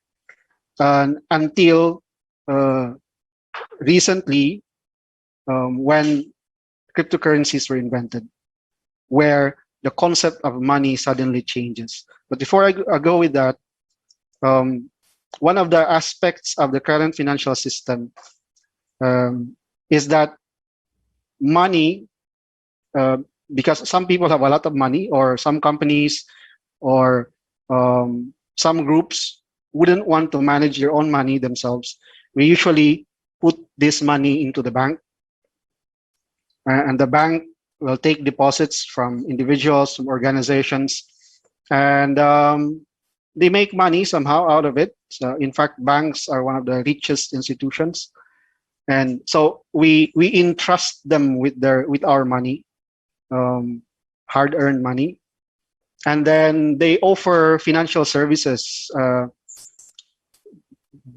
from these deposits and from their investments. They're able to offer different services to other people, also involving money, of course. So they become like the custodian of our money. And that has worked very well before the internet age, because that's just more efficient and that's just more safe, uh, doing it that way. But in the advent of the internet, um, we where we do also commerce in the internet. We buy things um, through the internet. So before the internet, you go to a store, you buy something, you pay with paper money, for example. But in the internet, you go to a website, you pay with an electronic version of that money. And so we carried over these old concepts from traditional finance, the traditional finance structures, where in the internet, we also pay through an intermediary. So there's a payment processor company or a digital wallet company that takes your money and channels it, processes it, and sends it to the merchant where you bought a stuff, a product in the internet. But there's a problem to this, because this translation of traditional system to the internet world creates the risk of centralization, custodial risk. You see in this diagram, so the evolution of money, I just mentioned about barter trade being the earliest form of commerce. And then there came a time when we were using gold or metal coins or paper money. These days, financial transactions is heavily dominated by paper money, but also plastic cards and electronic money in the internet. The diagram at the bottom of this is a representation of how centralized these systems are. When I say centralized, it means that when we give money to these institutions, their systems are designed in such a way that they record all these transactions in a central ledger or multiple centralized ledgers, locally centralized ledgers, that are that we have to put our trust on, we put our trust on them that they will record these transactions faithfully, or they will secure these ledgers from attacks from hackers, or from, could be just internal attacks of the employees of these financial institutions. But too many times in the history of the internet, until now, we know that this trust is broken many times.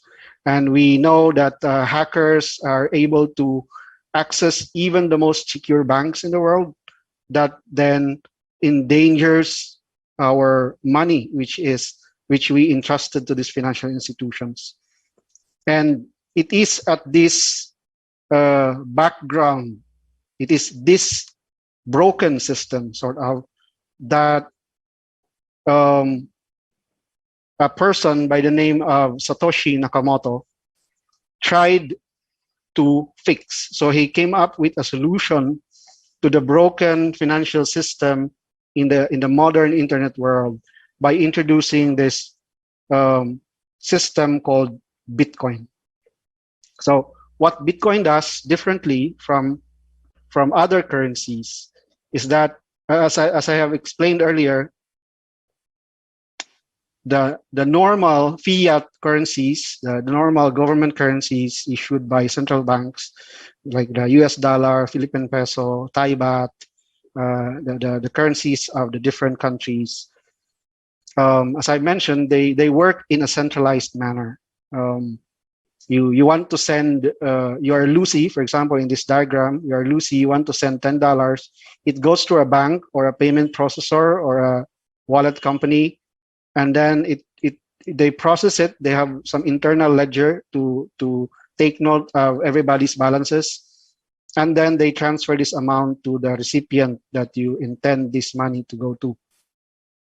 So this is a heavily centralized ledger system, and as I have said too many times already, we have seen that this trust is broken, in that the ledger can be tampered, the balance of certain people who might have some connections, I don't know, in the system. They double spend their balance. Like they have $10, but they can send $100 multiple, like send $10 multiple times, and thereby double spend or triple spend the same balance. And that's a big problem, and it's happening. And it's like Murphy's law. If something is going to happen, it will happen. And what does Bitcoin do that is different from the current financial system? The difference is in the nature of the ledger primarily. So in Bitcoin or in other cryptocurrencies that are powered by a similar system called the blockchain technology, the ledger is public. It's held by so many individuals and computers, thousands of computers all over the world. They have a complete copy of the ledger, and the entries in this ledger, like the balances of every address or every person, they are reflected. The changes of these balances and the transactions, they are decided through a decentralized consensus, meaning that these thousands of computers that participate in the system have to validate, each of them has to validate that the transaction is correct, and they have to come into a consensus. And then only then that they incorporate this new transaction into the chain of transactions. That's why it's called a blockchain, because it's essentially a collection, a grouping of transactions in a chain, in a cryptographic chain, that it becomes impossible to tamper every record in the chain. First, because it's protected by cryptography, so you cannot just fake the signatures in these blockchains. So these are protected by digital signature, which is impossible to fake, unlike our hand signatures. And also because the validation is done by so many nodes, thousands of nodes all over the world who participate in this network. What's the impact of this to the financial system? So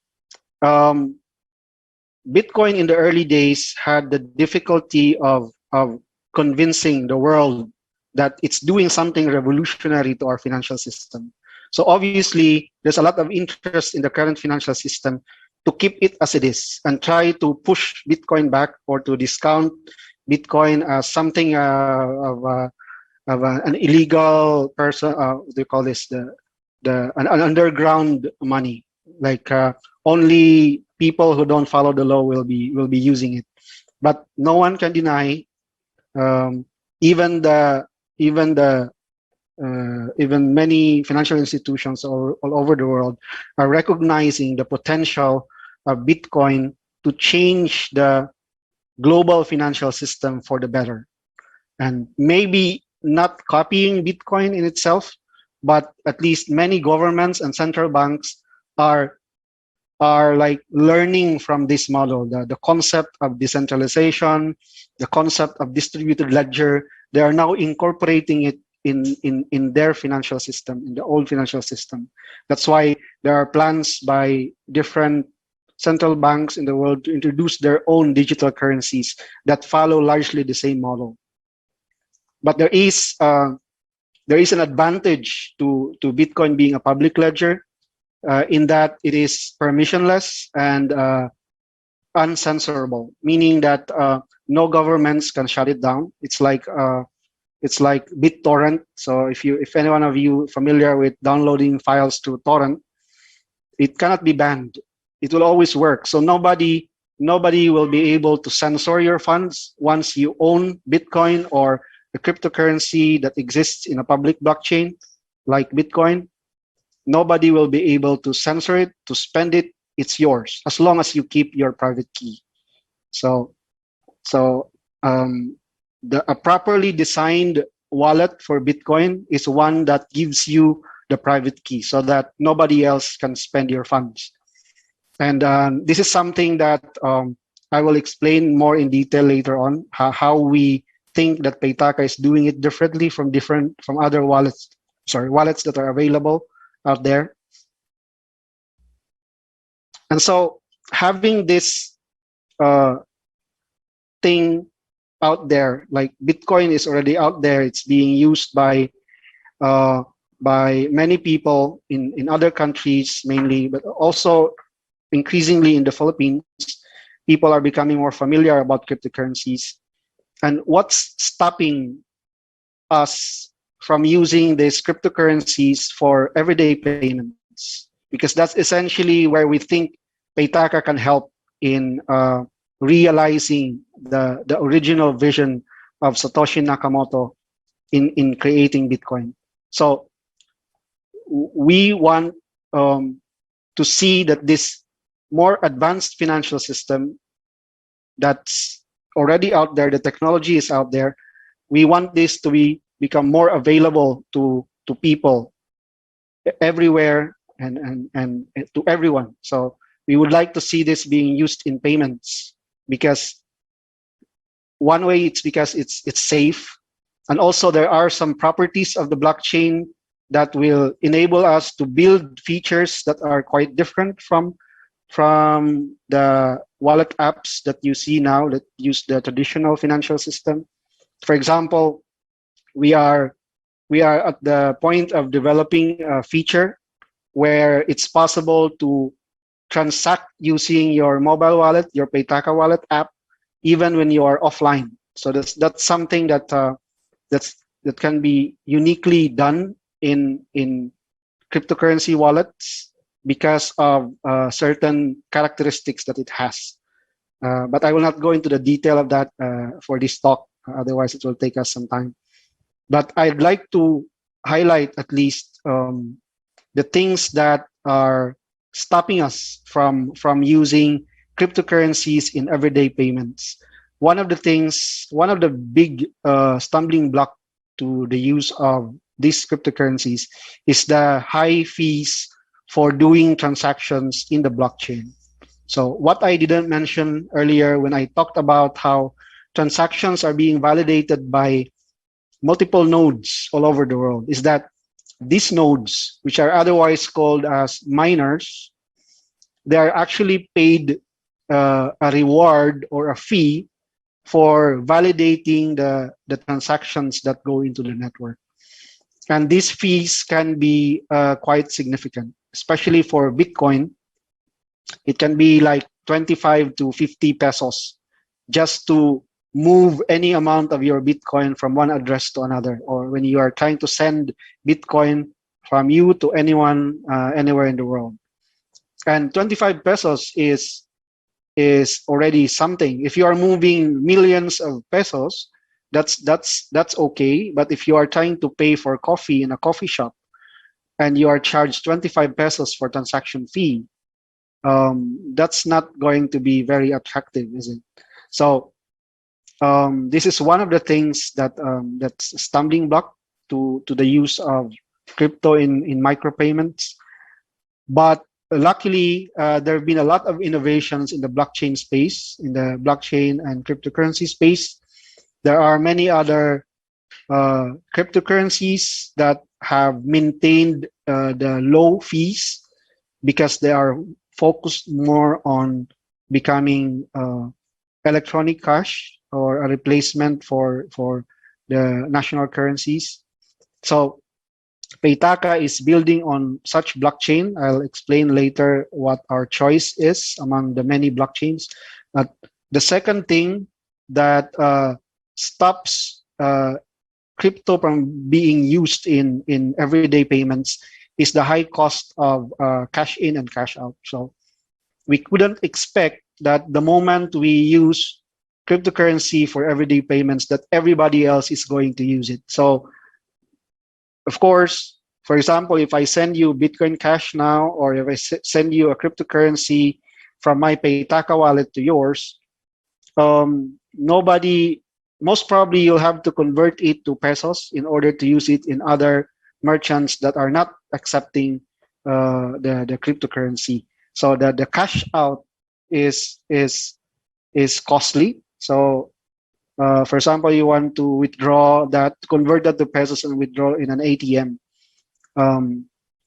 That's going to cost money. And also, when you have pesos and you want to load cryptocurrency on your wallet, there are services that are doing that already.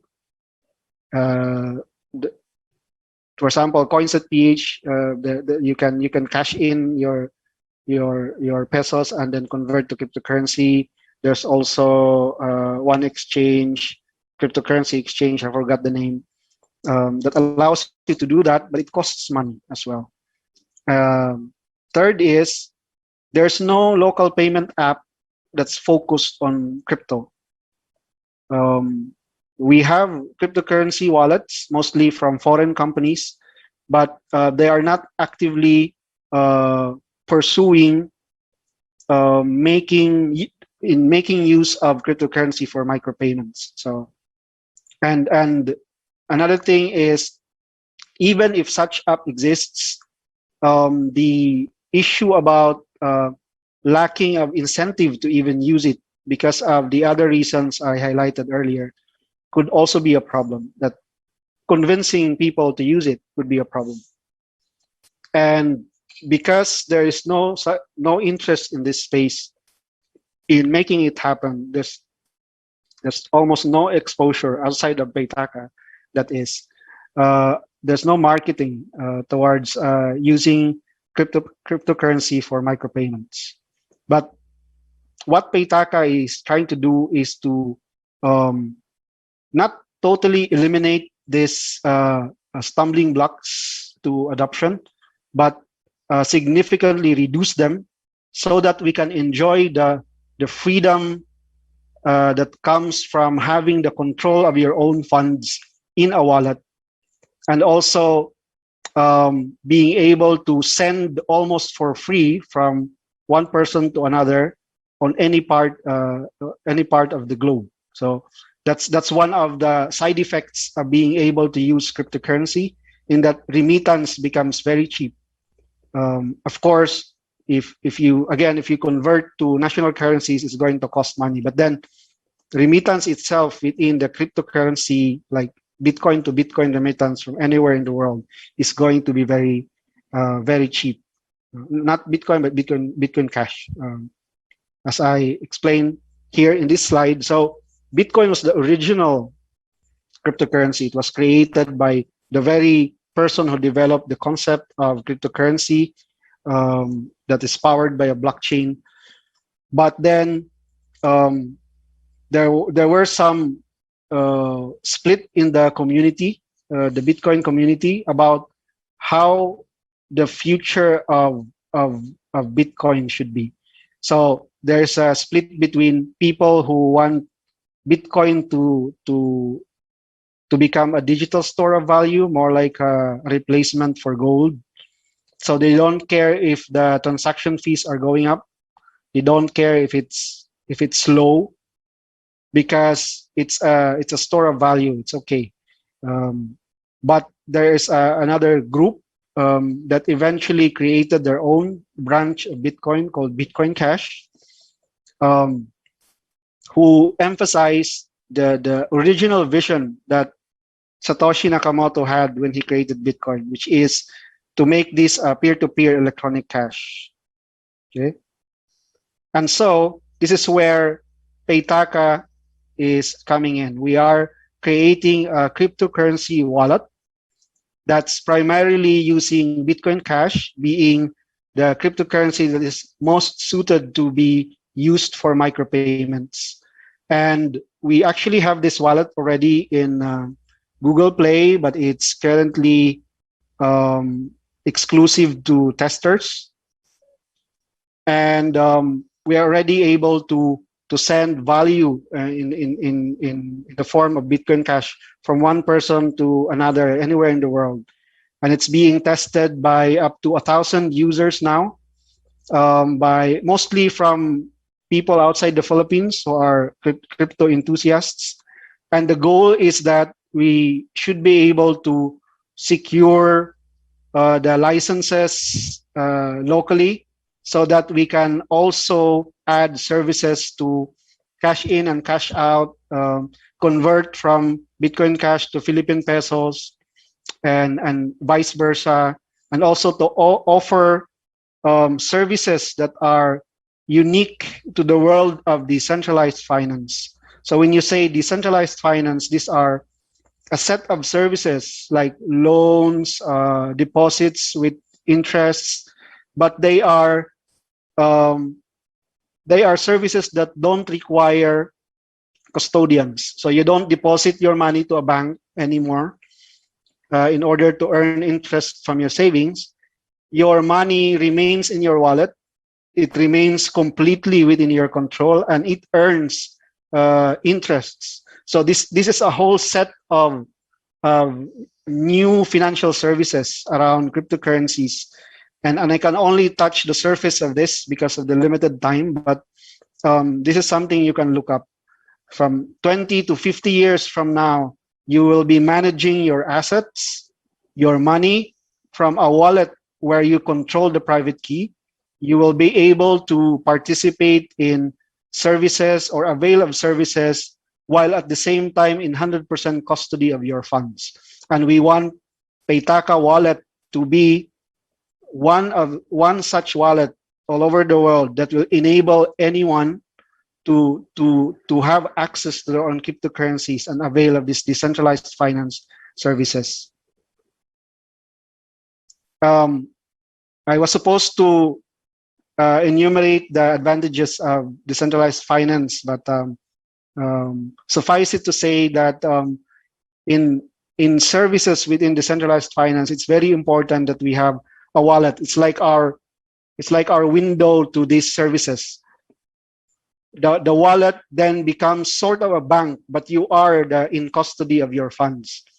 So this is how critical we see the role of Paytaka will be in this future world of finance, where banks don't exist anymore, where you can send value to anyone, anywhere in the world within your control in a matter of seconds, and with very much less cost than they are now.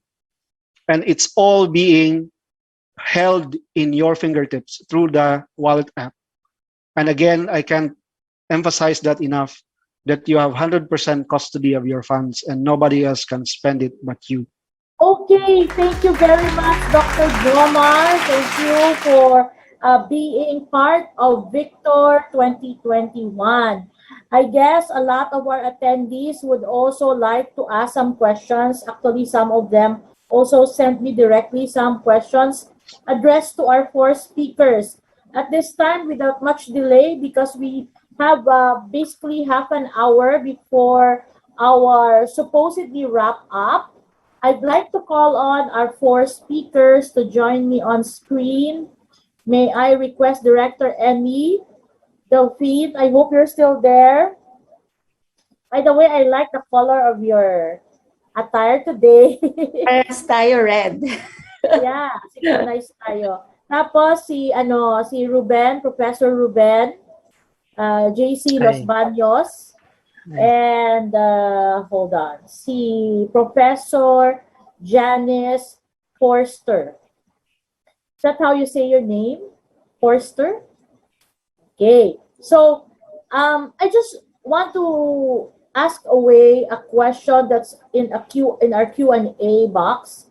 I think this question is, I'm not really sure if this is for Dr. Jomar or for Professor Forster, pero I think she's no longer with us.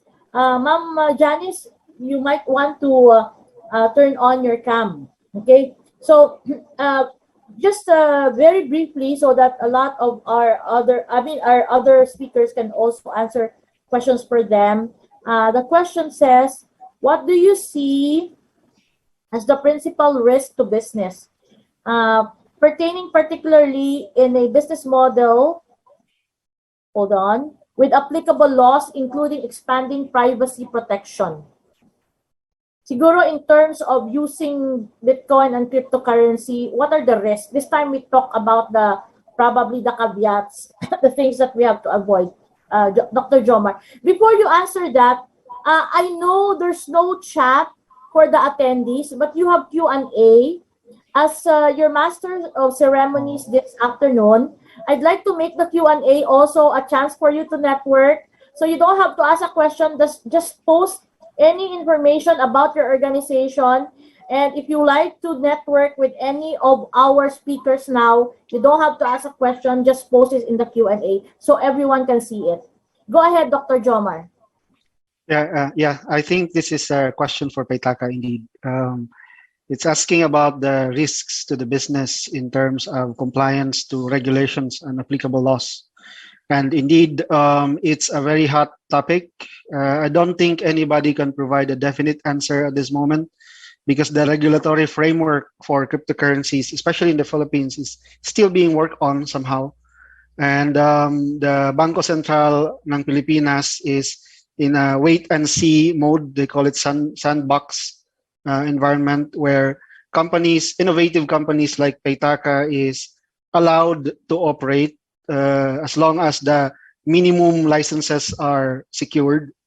And then from there, they're going to come up with a reasonable regulatory framework. And I think that's the best approach to adopt instead of having like a blanket prohibition that we should not use this, we should not use that. And we will risk being left behind by the latest technologies in this space. And so I appreciate the approach of our government to this. And it only time will tell actually if I put trust in the people who lead this, that they will come up with regulations and laws that will be favorable to all parties, governments, users, and companies like us. Right. But I think in the advent of digital payments and all this disruptive technology, this technology is inevitable. Its time Exactly. will really come. No, there's a question here from President Mike of NICP. This is also for Dr. Jomar. But before I ask this question, after this question, I'll also throw the point to DICT, to Director Emmy, because she's also handling emerging technologies. If blockchain and cryptocurrency is also in a way part of the whole picture when you talk of emerging technologies. So Dr. Jomar, the question is, one problem of blockchain is the ever-growing database as the number of digital payments or digital commerce increases. How can we mitigate the issue of massive data growth to sustain blockchain initiatives in the future? Okay. Indeed, scaling the blockchain is a problem. It has become a problem, especially in the last 3 years, where there is an increased use of cryptocurrencies, Bitcoin, Ethereum, Cardano, and all the other cryptocurrencies. And in the beginning, these blockchain systems were not designed for the kind of scale that is required now. They were more of prototypes, at least at the time when Satoshi Nakamoto created Bitcoin. And he was hoping that the developers that will follow him in the team are going to solve the scaling problem. And also the problem about storing this amount of data. I think he was also expecting that someday storage will be a lot cheaper. So we have Moore's law that storage and computational power in general is going to become very, very cheap in the future. So we may not need to worry about that at this moment because technology will catch up on its own eventually. And also, anyway, these scaling problems are being addressed by the maintainers of Bitcoin and other cryptocurrencies. In fact, I can discuss maybe privately for those who are interested how Bitcoin Cash, for example, is addressing this scalability problem, and it's almost a non-issue anymore.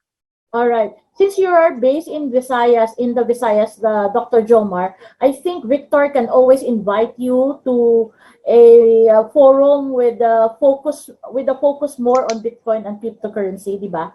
In the Sure, future. yeah. Right. Yeah. So, Dr. Emmy, I'll give you a chance to talk a bit more about emerging technologies. What are your major projects in this area? Would Bitcoin and cryptocurrency be part of it? Thank you, Attorney Giselle. Good afternoon to my co-panelists here. Magagaling talaga yung waray, ano? Waray din si Dr. Tagana. Wow. Okay.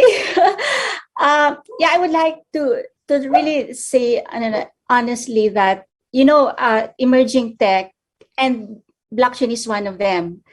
And it's very new, no? It's a very new concept, especially to the ICT, to government. So what we're doing right now, but of course we acknowledge that emerging technologies like blockchain, AI, IoT, robotics will really play a significant role now in our fourth IR and digital economy, diba? So what we're doing right now in the ICT is that we're still trying to understand everything, including blockchain.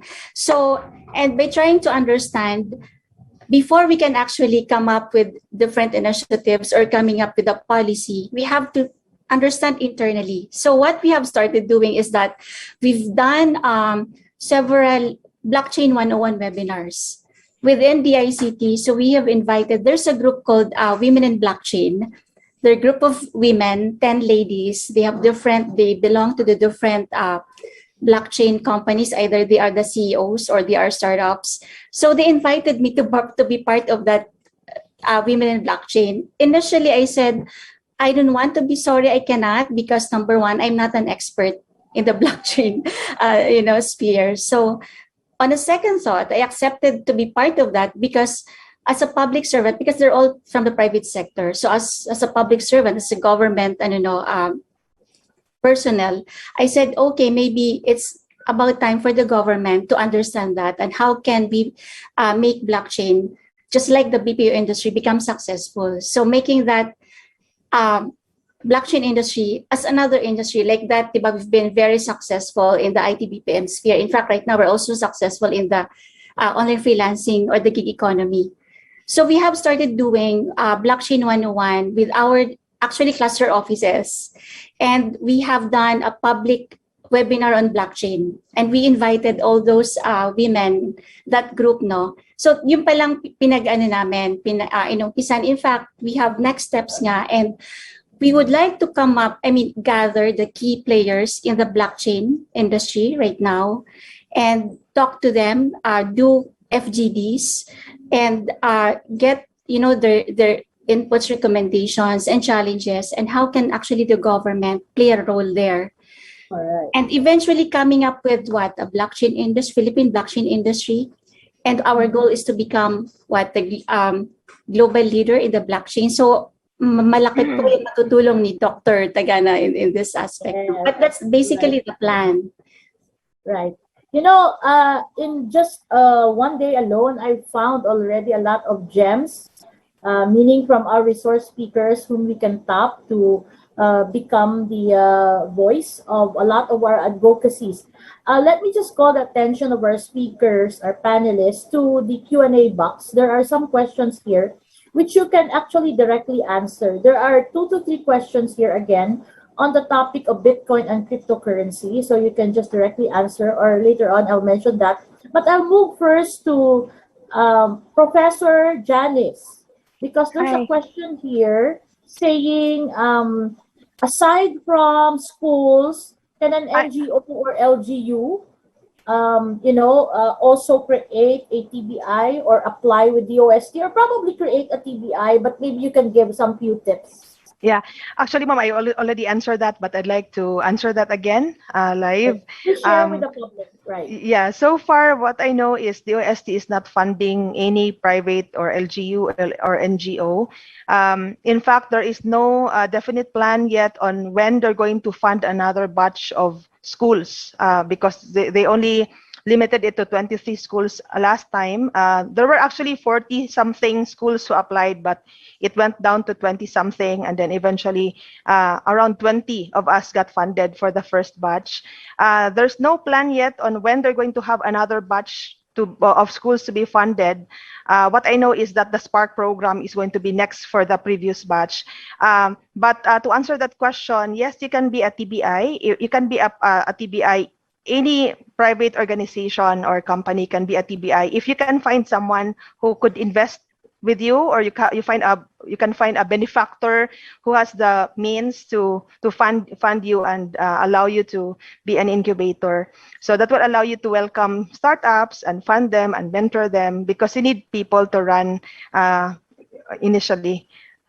Right, right. How incubators actually work in some cases is there's a memorandum of agreement. In others, there's a particular how do you call this, amount or income.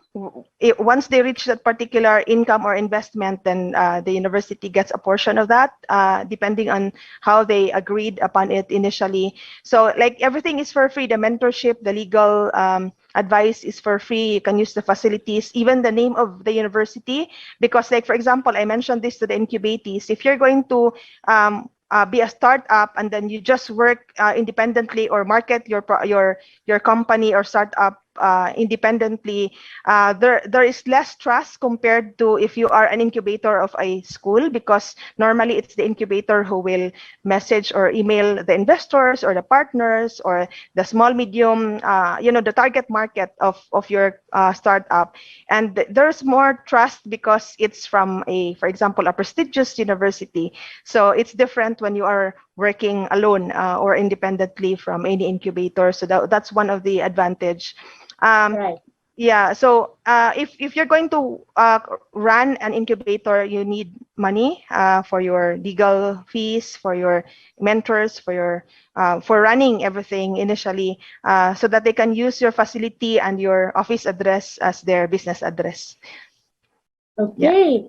Thank you, Professor Janice, for explaining that very well. I agree that the academe-based TBI is very effective for purposes of sustainability. But I also know that I think that this DICT has a long, history of partnering with industry-led incubators.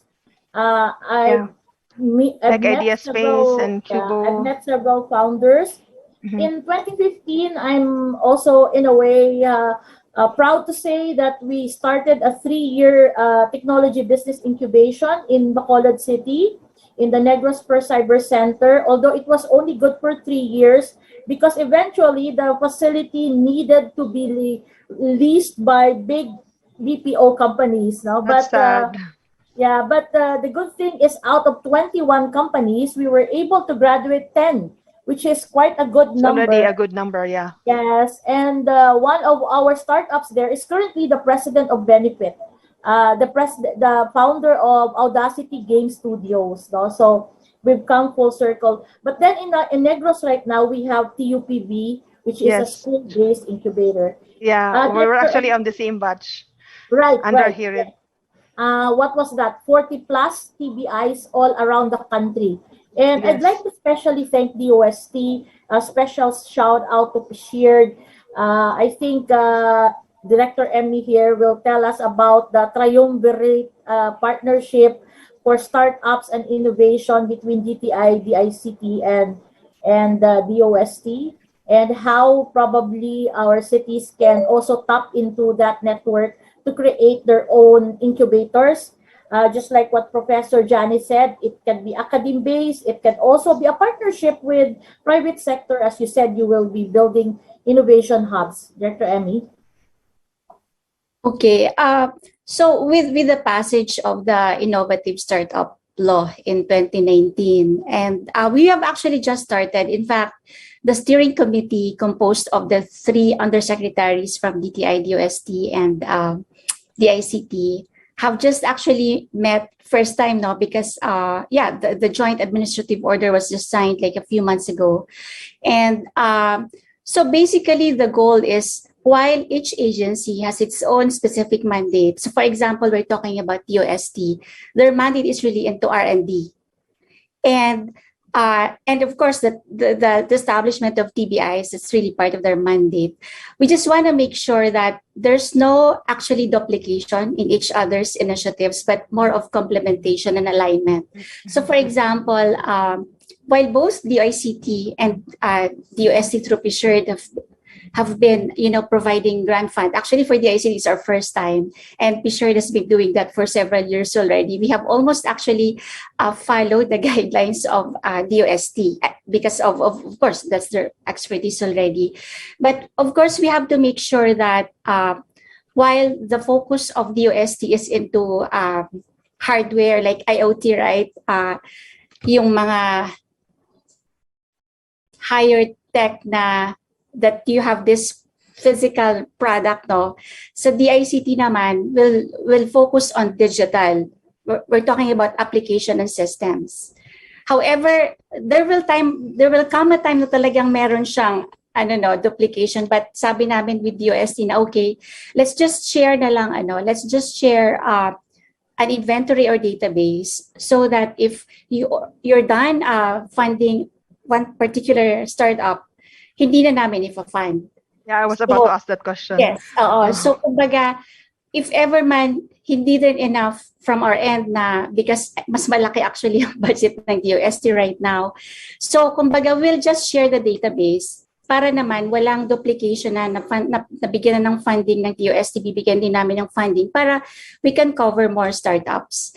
Or maybe you can give funding but on another particular focus. Yeah, pwede of rin. how the startup is run.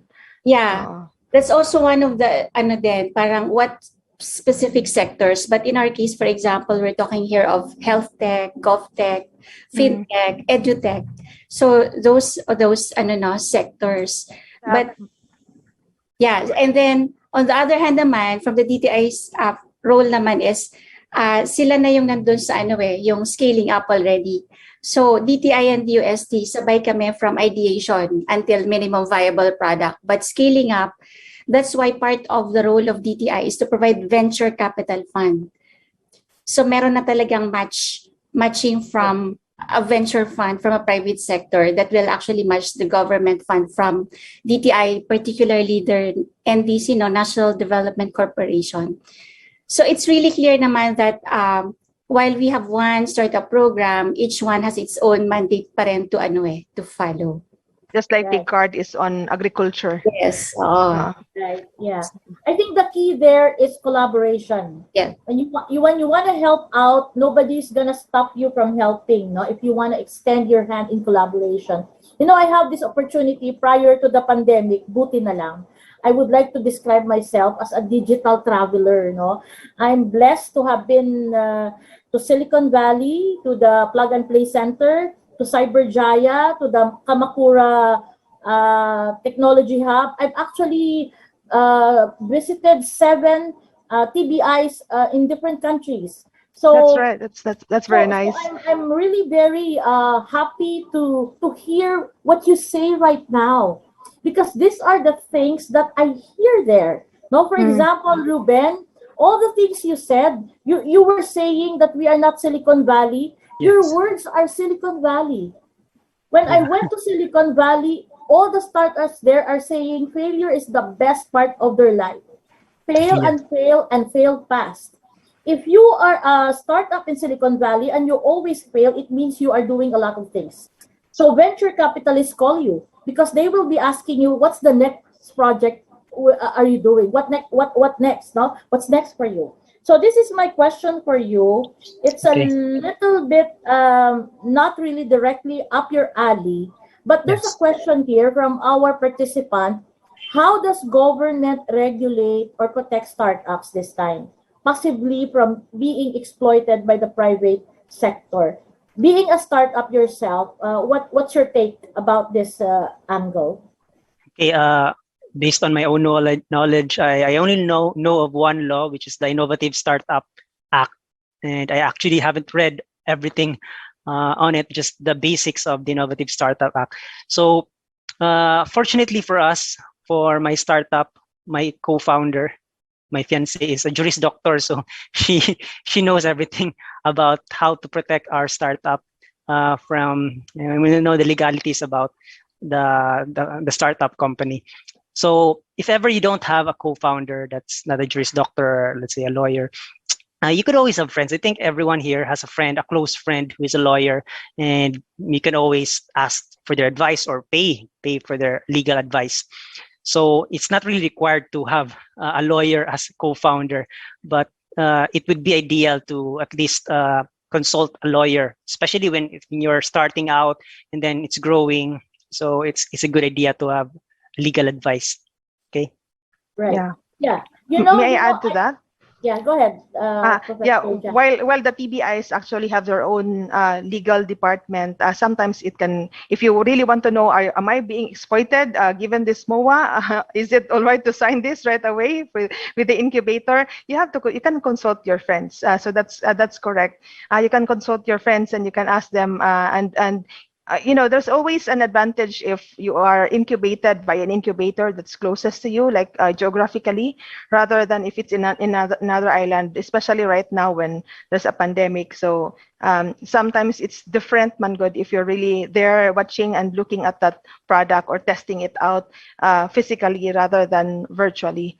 And if I may add to your what you said earlier, ma'am, about your visit internationally, that was also one of the there's actually a budget of 300,000 given by the OST during the year one of our operation, intended for foreign benchmarking. We call it, study visit.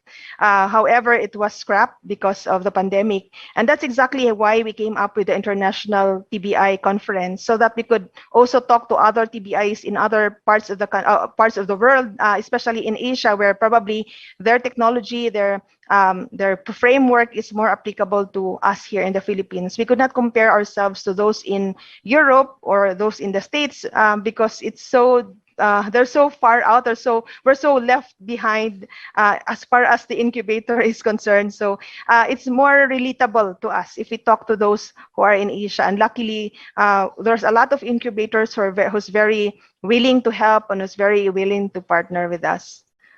Yeah, but you know what? With all due respect, I think the only difference is resources. In terms of ingenuity, in terms of innovation, I think we have what it takes. And I'd love you to be part of my network, because in all my visits in this TBIs, I became like a part of their networks too. And let me just inform you that there are actually a lot of global federations of techno hubs and science and technology parks. Okay, that's nice, ma'am. That's Silicon nice. Valley is the first science and technology park in the world that's very successful. But there are hundreds of science and technology parks around the world, and they have actually federated. Under the meaning of science and technology parks, you can actually include their TBIs, innovation hubs. Kanina, na-mention ni Director Emmy, and I like the sound of it, that they're looking at assets of the ICT to be converted as innovation hubs. Incidentally, just a plugging, Senator Sani Angara has a science and technology park bill, which will incentivize private sector who will invest in science and technology park. Sorry, the tech team is already telling me that I'm also going overtime, but hindi ko talaga titigilan si Ruben. Kasi, my advice is, I'd actually love more to hear your own personal insight on my question than talking about the law. I'm a lawyer, but I don't like to hear legal things, no? Yeah. From your own point of view, regardless of legal provisions, when do you think you're being exploited, and when do you think you're being mentored? You know why I ask this? Because I think one of the things that we should also mention is startups need to also have a certain degree of humility, because mentors would like to help them. And I would like to officially announce that in the June 2021 survey of 18,000 respondents of McKinsey, humility now is a talent and a skill. It's now a skill. It's an interpersonal skill, because when you are humble, you are teachable. What do you think? In my opinion, ano yung advice mo sa mga startup na nai-inlove sa kanilang product na ayaw nilang punahin?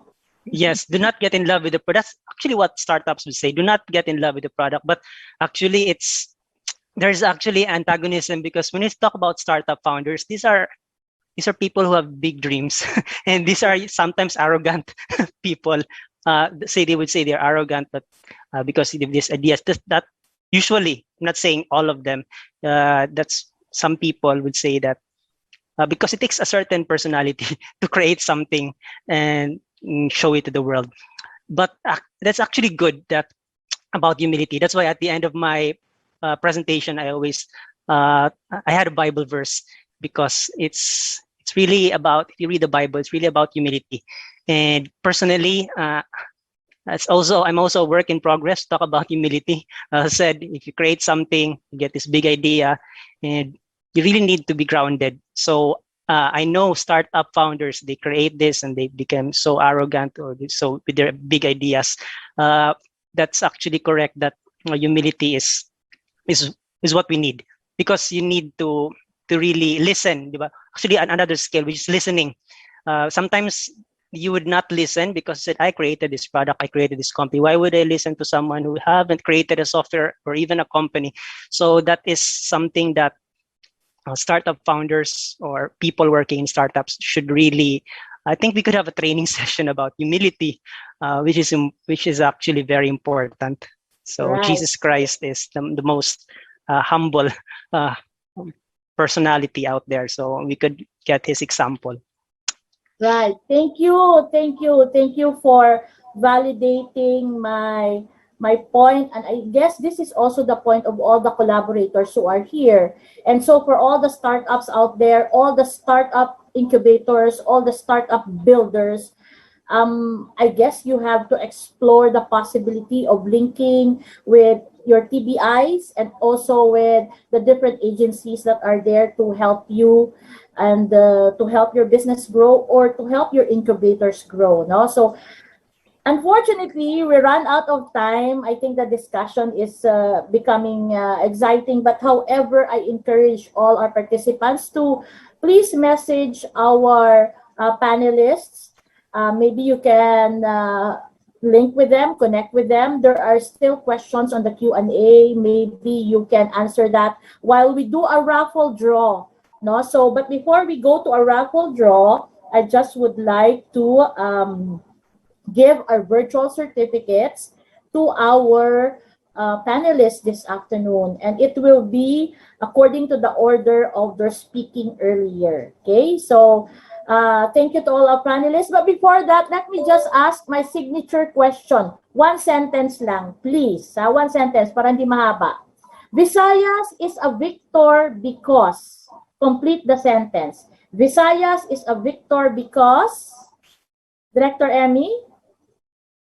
Because of passionate countryside development champions. Hey, all right. Dr. Jomar, Visayas is a victor because? Because we have talented and bright people here. Right. Oo, tayo yun. Tayo lahat dito sa chat room, sa Zoom room. Walang madi-disagree. Yes, Professor Janice, Visayas is a victor because? Because we have movers and what was I was about to say something. Because we have movers and great innovation culture. All right. I love that. Great innovation culture. Finally, Ruben, Visayas is a victor because? Because we have people who have great minds and the heart to really share their passion to the world. Okay, so thank you. I think we're convinced. We are also trying to convince all our investors to come to Visayas because of all those reasons. No? So thank you very much to all our panel. Can we pause for just a short, quick picture taking? There you go. Thank you. Now I would like to ask our tech team to flash the virtual certificate of Director Emilu Versosa Delpin. So we are giving this to Director Emmy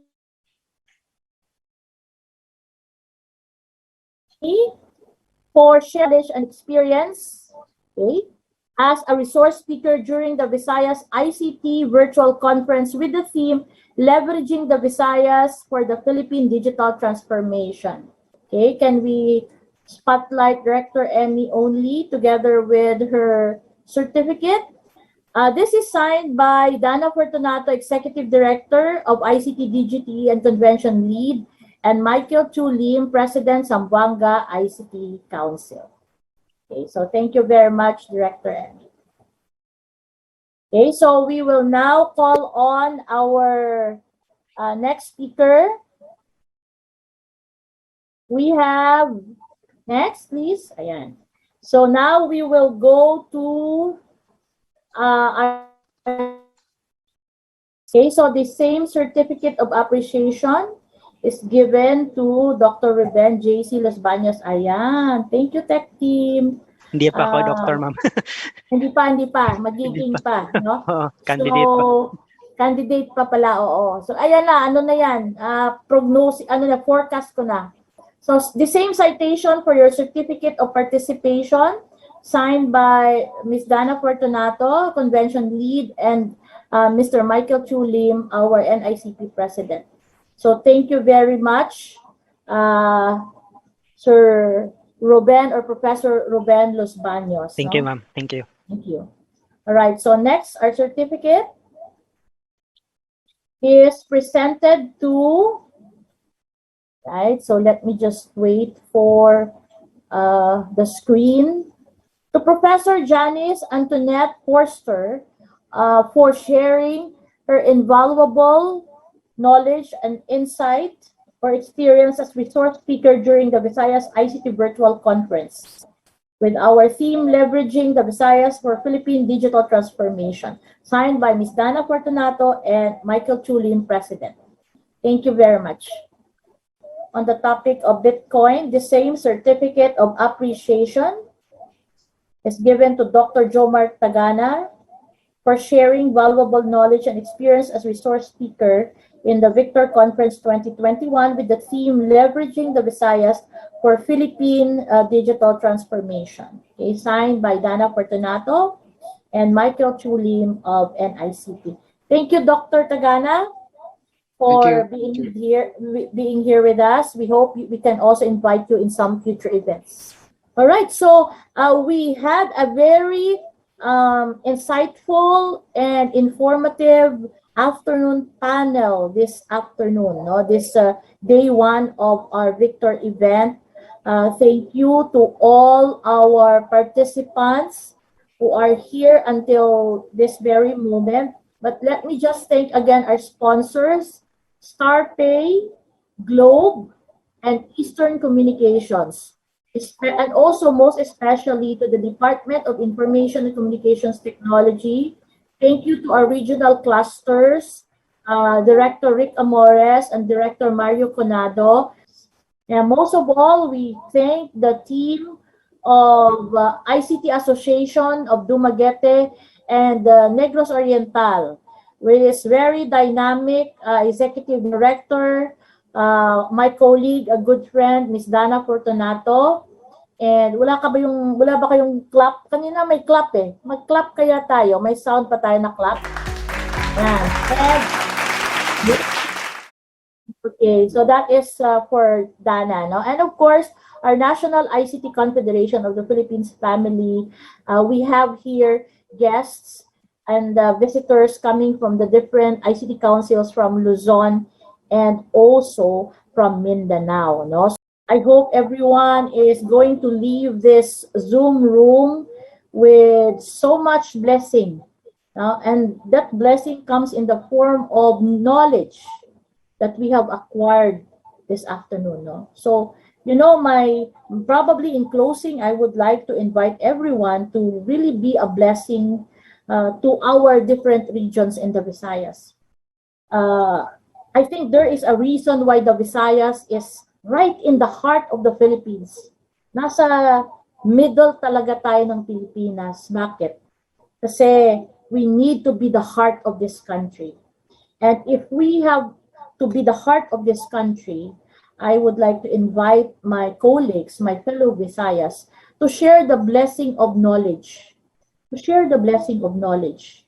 You know, it may just be a few hours, it may just be one day, but we've heard a lot of experiences and information coming from our different speakers, and a lot of these things will actually, who knows, affect our future as a region, as a province, as a city, and as a municipality. So please be a blessing to your community. Go to the Visayas ICT Cluster Organization Facebook page and share our event tomorrow to a friend who need to learn about the creative industry, to a friend who needs to build an ICT park, or to a friend who needs to learn about government systems, how to cut red tape and create digital systems for their respective communities. Okay? So, sa liwat, I would like to thank all the participants here from Region 6. Let's tap our shoulders. From Region 7, Central Visayas. Good work. Okay. And finally, from Region 8, Eastern Visayas. Okay, let's clap for our partners from Eastern Visayas, no? Ang galing ng sound effects ni Miss Lucetta.